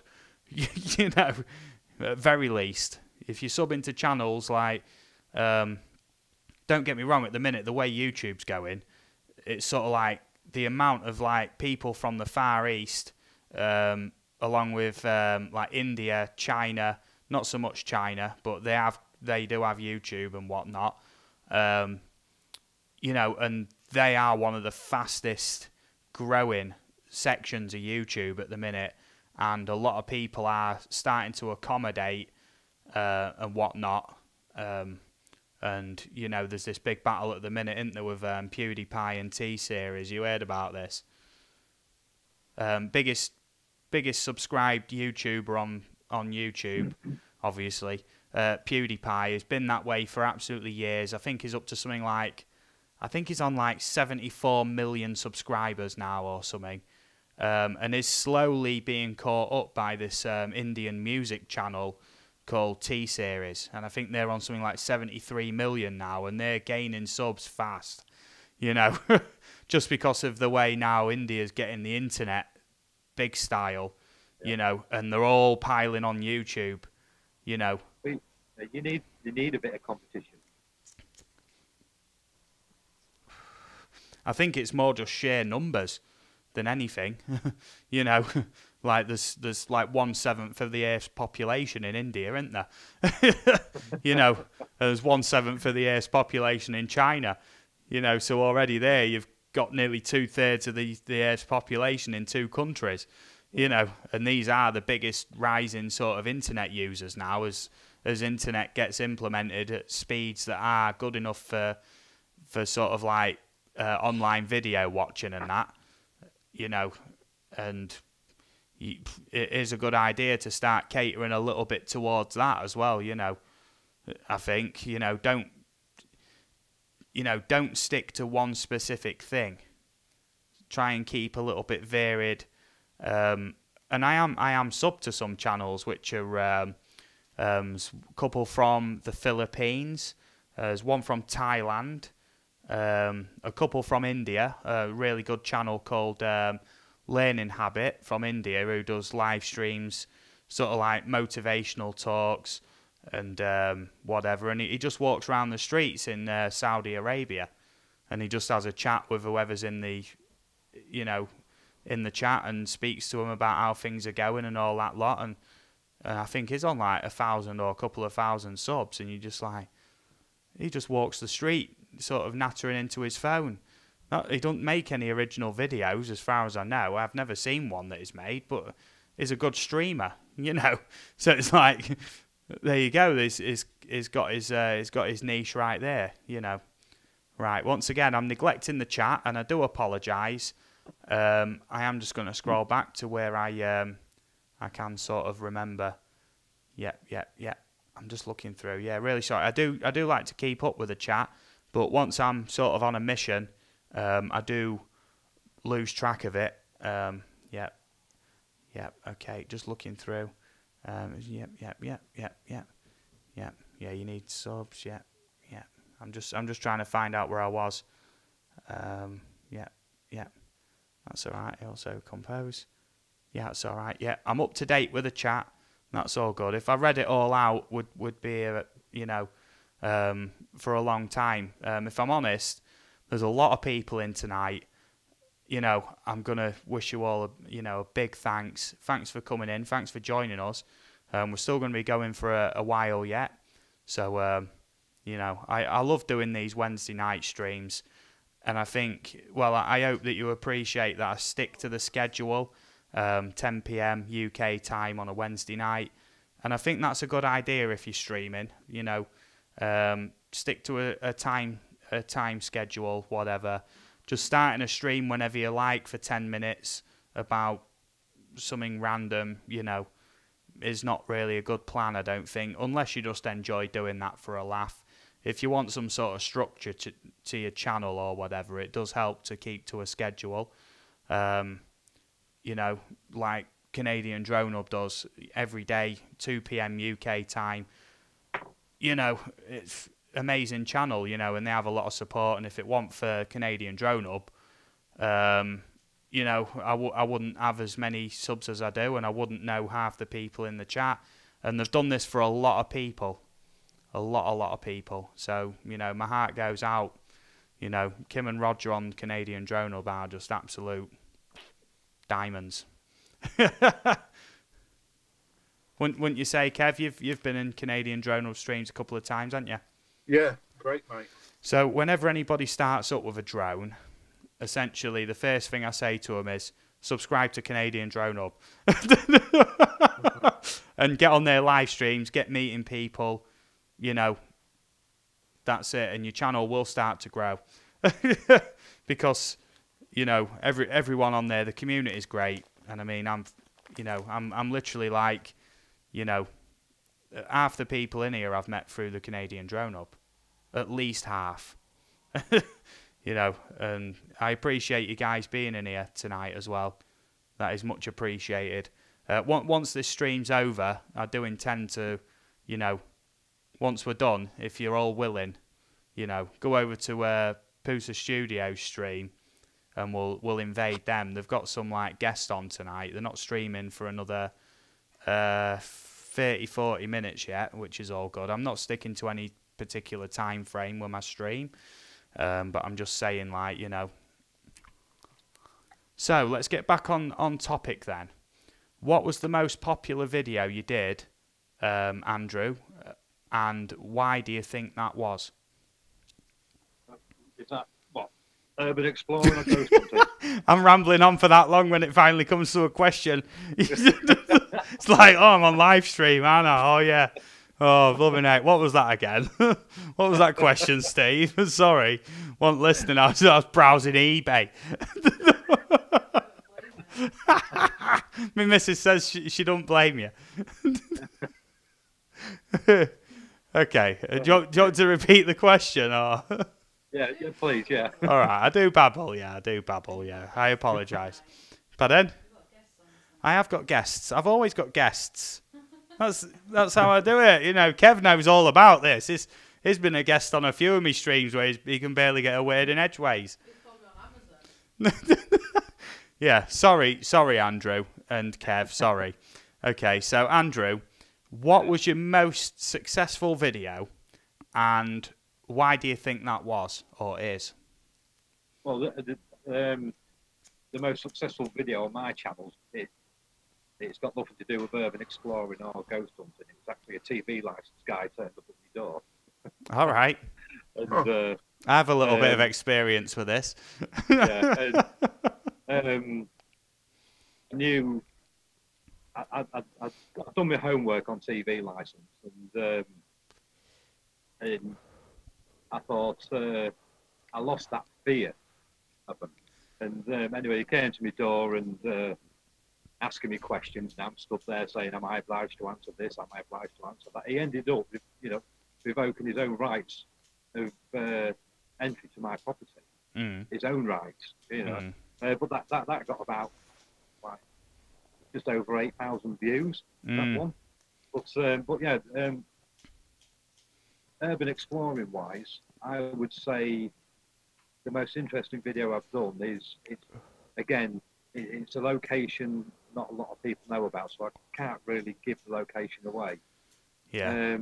But it was a manor farm, a huge place. Built, part of it was built in the 17th century. The rest of it came along in the 18th century. I think, was that quite recent? Was that in the past month or so? No, that was early last year. I did that one. I think I did see that video, though. I was watching a few of your videos, and there was this old farmhouse, yeah.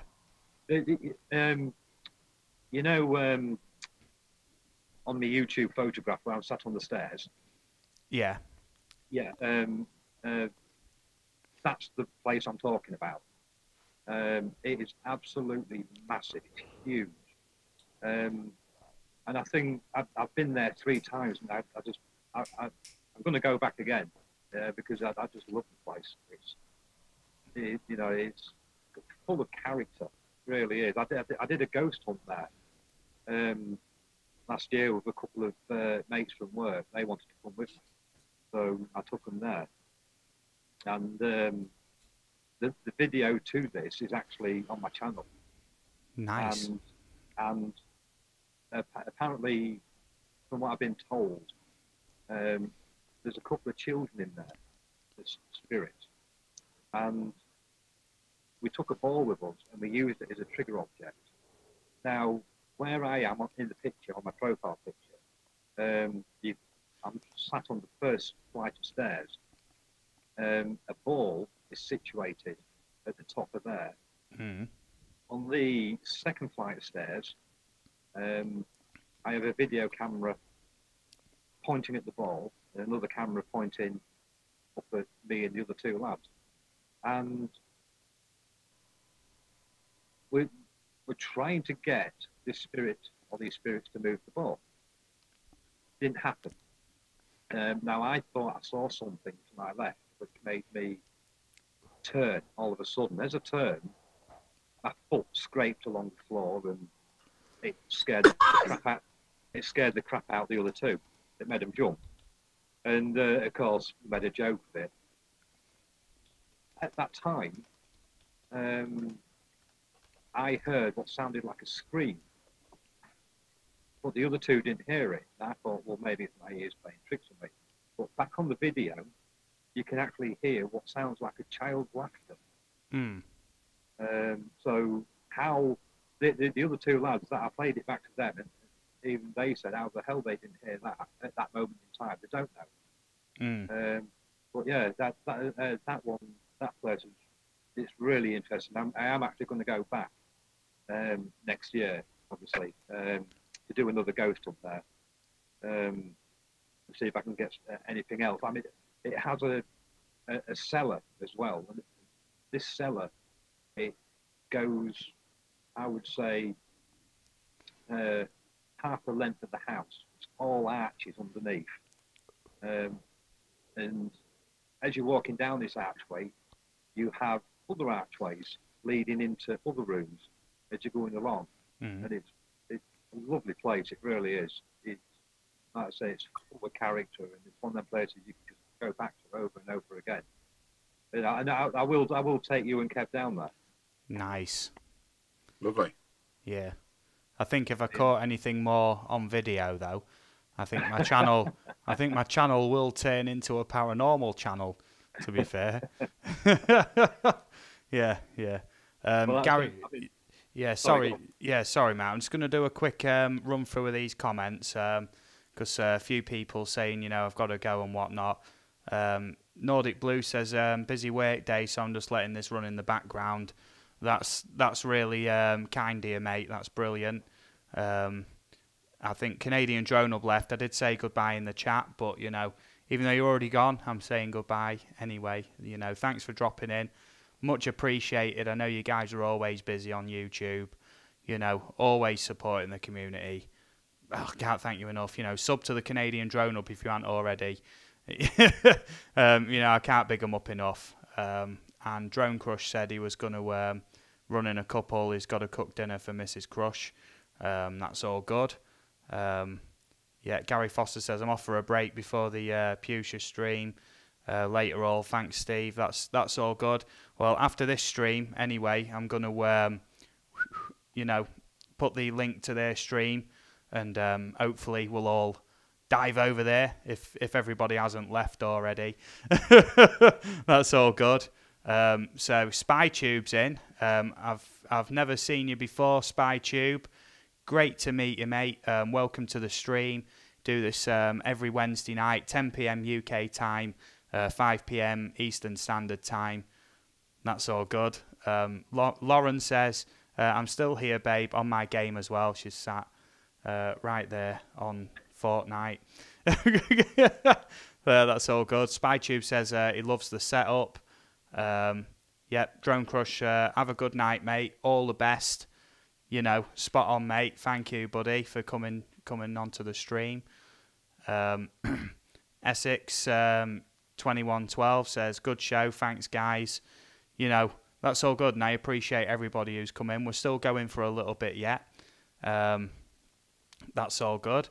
SpyTube, I'm getting some good vibes from you, mate. I'm going to throw you a blue wrench there. That's all good. I like to make people feel welcome on the stream. That's all good, mate. Getting good vibes. Good vibes from you, mate. So, there you go. Anyway, mate, sorry, you were saying about this place you was visiting, mate. Sorry. Me.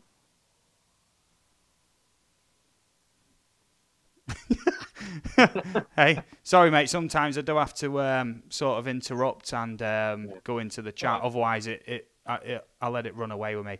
Yeah. Goodbye, Flyer FPV. All the best, mate. Thanks for coming in.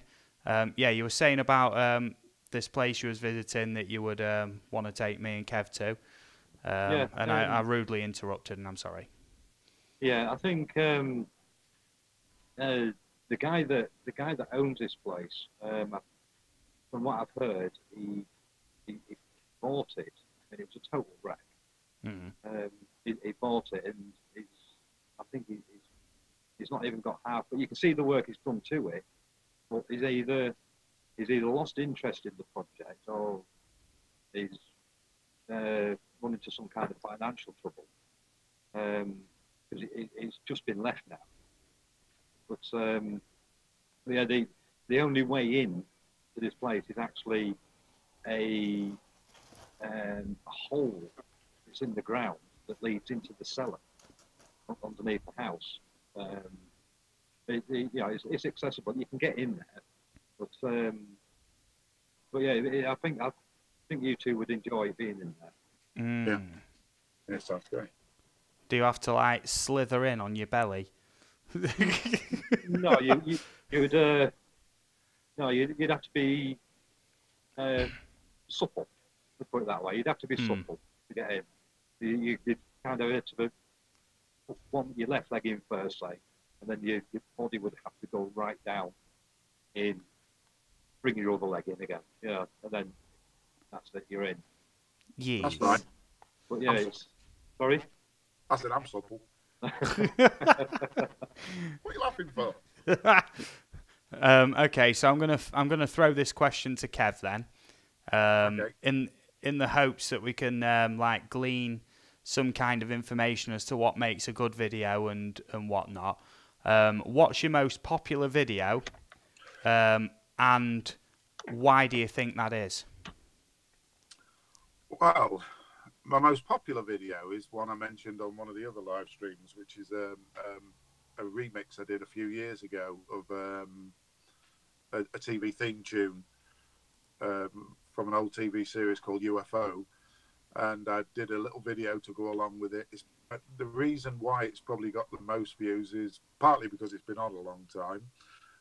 It's got over 3,000, but also I think it's pretty good as well. I quite like it. I'm proud of it. So, yeah, you sent me the link to that as well. It's a bit obscure, isn't it? Yeah, it's unlike anything else I've done. Yes. Well, now, here's the funny thing, right? Because my most popular video I've done was on my gaming channel, right? And it was a guide video. Only guide video I did on the channel. I probably should have took some sort of notice of that. Only guide video I did on my channel. And every other video I did, we're talking maximum 20, 30 views with the odd like here and there, just thrown in for good measure. And this guide video did, to this day, 15,000 views. And I think the like to dislike ratio was like 90%, I believe. So it was a good guide. And literally, I use this Android emulator on PC. So it's like having a tablet that runs on your desktop. Fully Android, you know, connected to the Google Play Store and everything. And I was having problems with the mouse not working in the apps. And I went through some of the folders and some of the files, and there was no guides anywhere else for it, which is always the thing.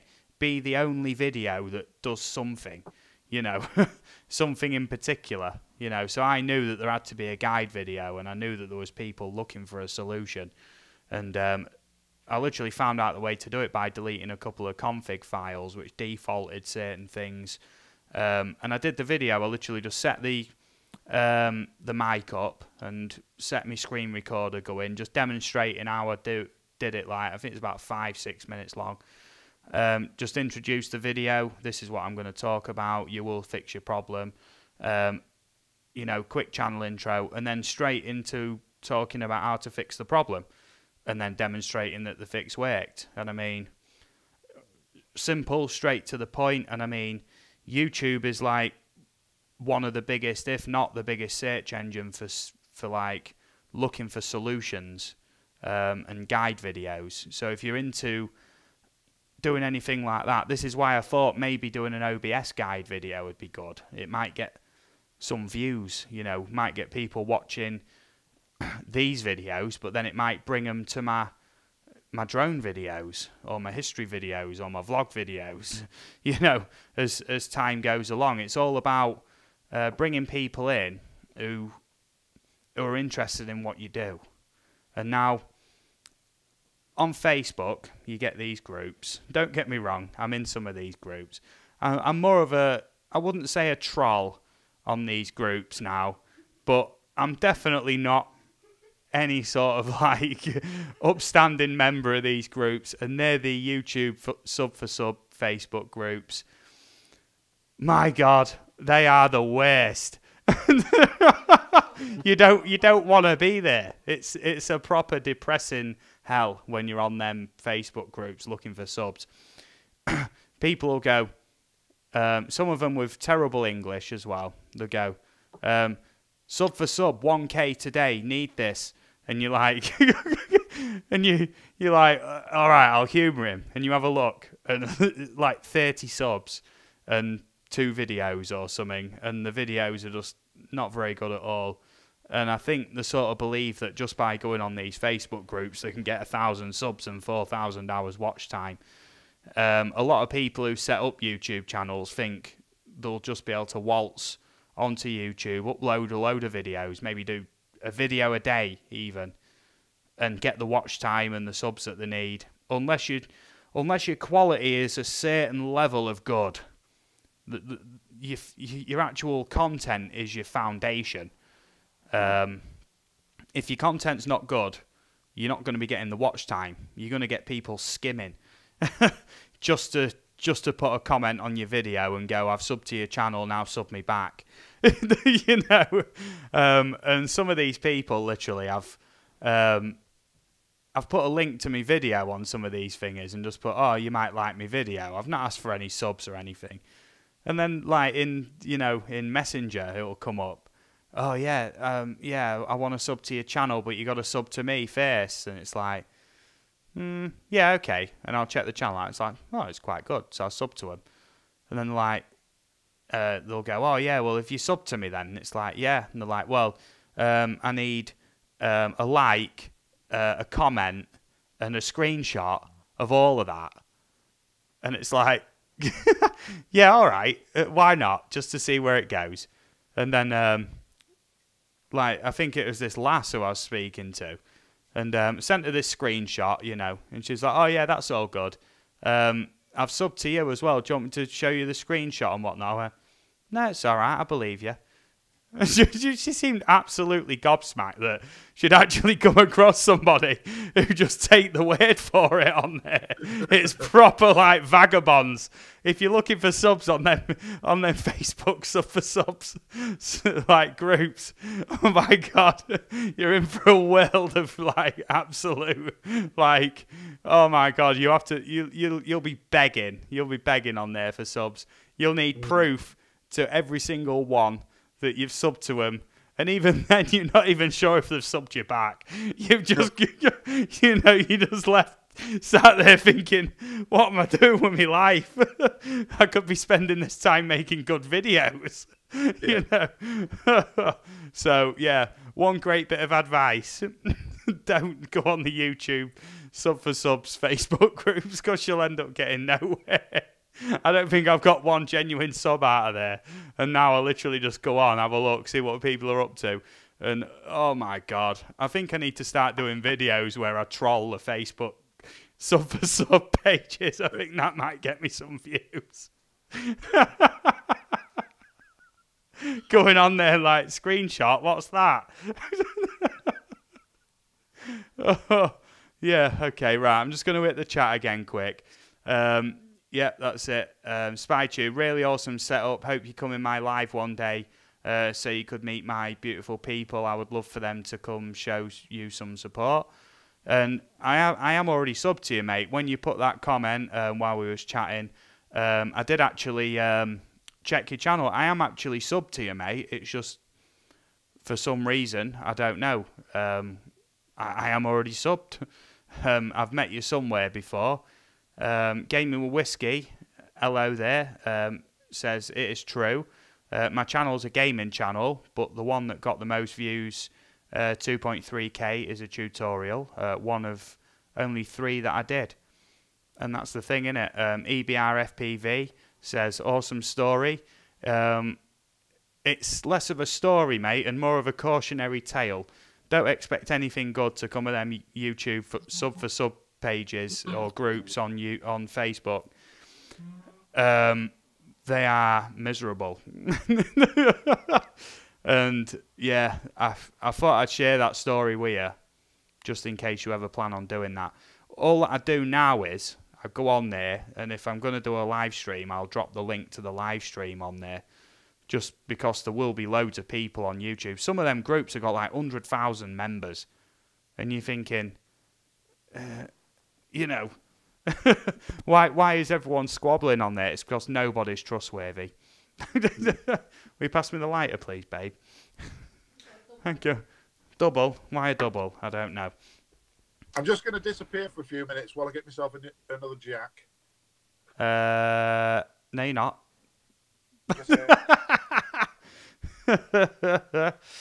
Okay, so Andrew, then, what do you think you could do at this point to either improve your channel or make your videos better? Is there anything you could think of off the top of your head?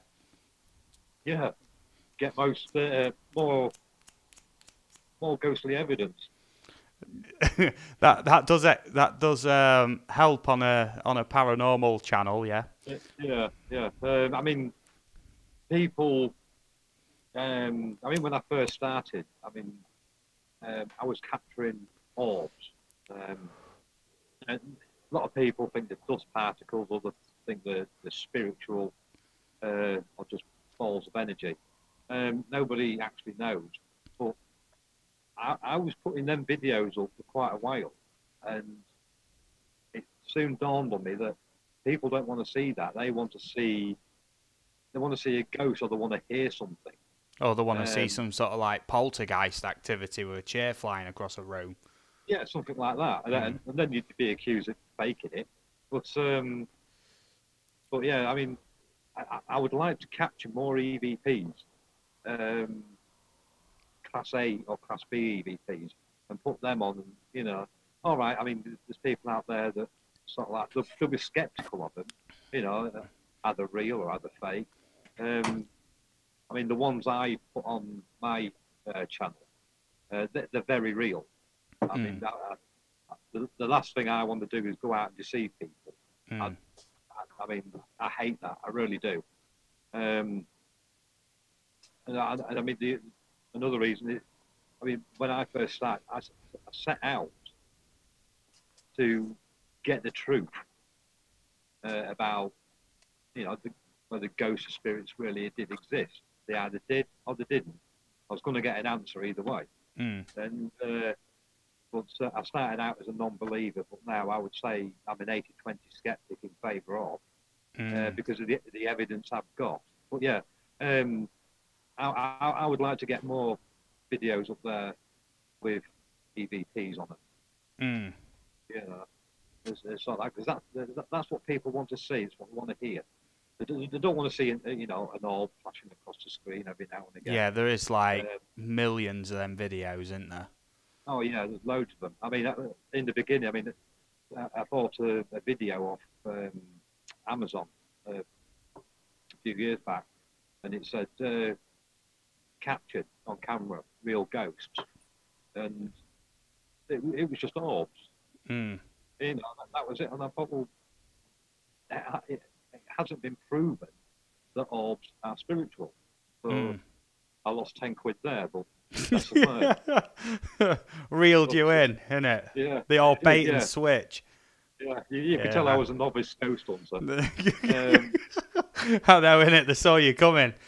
It was like, hey, look, here he comes. We've got a ghost hunter, look. Quick, get the VHS tapes out.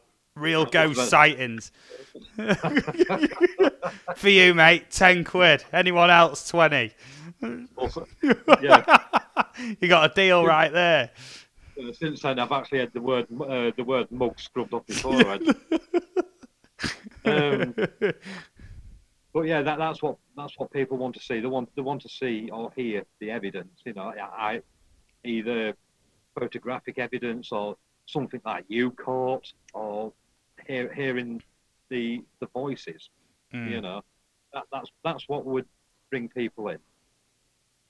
I mean, I look at some of these, going back to urban exploring, I look at some of these videos on YouTube that people find, you know, mansions things like that. You know, down south way on. I was looking at a channel the other day. I've forgotten his name now. Urban Fighters or something like that. They found this house in the middle of a field which was surrounded by woodland, and it had been abandoned. It had been left, but all their possessions were still in there from the owners. Photographs, diaries, everything that you would have in a house, it was still there. It was scattered all over the place, but everything was still there. And I've never actually found anything like that. I think that them, for me, they're great videos. You know, actually finding. I mean, you don't need to go online to do a history search. But when you actually go into a place like that, because all the history is there in the photographs and the diaries, you know, in the clothes that they used to wear, you know, things like that. It's all there. But yeah, I would love to find something like that. Yeah, man. I'm just going to do a couple of shouts. You know, Jay says, thanks to all who subbed to me tonight. Thanks, Steve, as well. Going to have to shoot shortly. I'm at work.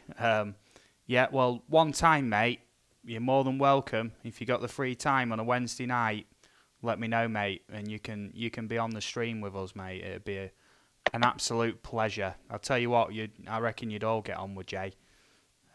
Lovely dude he is.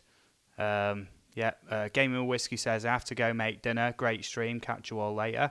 I'm pretty sure I will. Gaming with Whiskey, I do see you about. I hope you've been well, and I hope you're going to stay well. Jay says, Kev, seen a lot of Dark Shadows. Okay, fair enough. What's that? Yeah, Love My Drone says, I watched the last half of the Catching Animals with Bare Hands video at Drone Crush. Still, I'm not sure what that acronym is. LMBO. Does anybody know what that stands for? Laughing my bollocks off, I would imagine. Yeah, okay, yeah. Okay, hello, Lever Guns. How's it going, buddy? I hope you're well. You know, you've already got a blue wrench, mate. You're already an honorary member of the chat. Jay, I'll give you an heads up. Lever Guns, he does videos involving guns. We watched one of his videos last week where he was shooting a pistol and another gun, I can't remember which one it was, into Eaglevp, you know, that cornstarch and water mix. Yeah. Really interesting what bullets do when they hit that stuff. Okay, so I'm gonna throw Kev a question then. How do you think you could improve your channel, or what could you do to make your videos better in any sort of capacity? As far as making videos better, I mean, we've already talked about this. I'm getting a new video camera. Yeah. Which I'll be interested to see what benefits I get from that. But I think that'll improve things a lot. I think with that, you should start your own channel that runs alongside our adventures. Yeah, probably. Well, I mean, I've got plenty of footage that you haven't used, which I might do something with anyway, from some of the other ones, maybe. Yeah, maybe. I need some time to sit and have a look at it, to be honest. Look at the footage I've got and see what I can do with it. Yes. As far as improving my channel, well, I mean, I am trying. I'm trying to be smarter, using tags better. What I have thought about doing is, because most of what's on my channel is live music from the Yardbirds, videos of that. So maybe I might change the name for a start. To properly describe what it is that's actually on it. But it's a work in progress at the moment. I'm trying to improve what I've got, Mm. the way I present it. Yeah, man. I've gone for the rear view mirror. Yes, I noticed. Yeah. Just be aware you might be close to the no, side mirror. Yeah, my girlfriend just corrected me. This is a side mirror. It is a side mirror, you're right. Not a rear view mirror. Okay, well, I've had a very enjoyable time with you guys, and I am going to be rounding up in a few minutes. I just wanted to take a moment just to thank everybody who's in, and thank you guys as well. You know, so thank you to Kev and thank you to Andrew for being with me. Kev's channel is called Kraggs. Now, in the video description, just below where the video will be playing, will be a link to his channel, and there'll be a link to Haunted Adventurer channels, Andrew's channel, Haunted Adventurer, should I say, below the video as well. Yeah, Essex2112 says objects may be closer than you think. Now, I'm going to ask you all a favour, because I know Pewter Studios actually do this, and it is a good idea to actually stream raid somebody else. So I'm going to put the link in there for Pewter Studios, and basically go over there. I'm going to put a hashtag for you to use when you go over there, if you would. Just a favour to me, if you like. I'm just being careful so I don't play any audio off their stream. I am running this in the background. Kev, have you heard of this stream before, or Andrew, have you heard of this before? No, never heard of it, mate. Yeah, no, I've heard of it. I think you showed a couple of videos, haven't you? Yeah, if you're after support and whatnot, then I am highly recommending visiting this stream straight after this one ends, with some sort of hashtag. Let's go with I'm just writing it in so it's easy to copy and paste. Yeah, there we go. Aerial views raid on the hashtag, just like so. Just copy and paste that in for me, please. And in about 2 minutes after I said me goodbyes, then we'll head over there and say hello. And if you want some more supporters, just say hello to a few people in the chat. And I've met a lot of good people on there, so it does tie in. We are coming full circle now on the stream, you know, as to we're talking all things YouTube and how to improve channels and things like that. A good way to start would be getting more genuine subs. So this is why I'm trying to lead you over to the good channels where that is going to actually be a good possibility of that happening. So I'm going to end the stream. If you guys want to say your last goodbyes, and then we'll head over to Pewter Studios. Yep, we'll see you all later. Thanks for having us on anyway. See. Oh, that's all good. It's been my pleasure, mate. My pleasure. See you next time, Kev. Cheers, guys. It's been a blast. Yes. All the best, everybody. Thanks for watching, and I'll catch you all next Wednesday. That's if I don't do a stream on Sunday night. I most probably won't, but I will see you next Wednesday. That's a definite. 10 p.m. UK time and 5 p.m. Eastern Standard Time in the US. All right, so all the best, and I will catch you again next week. Cheers.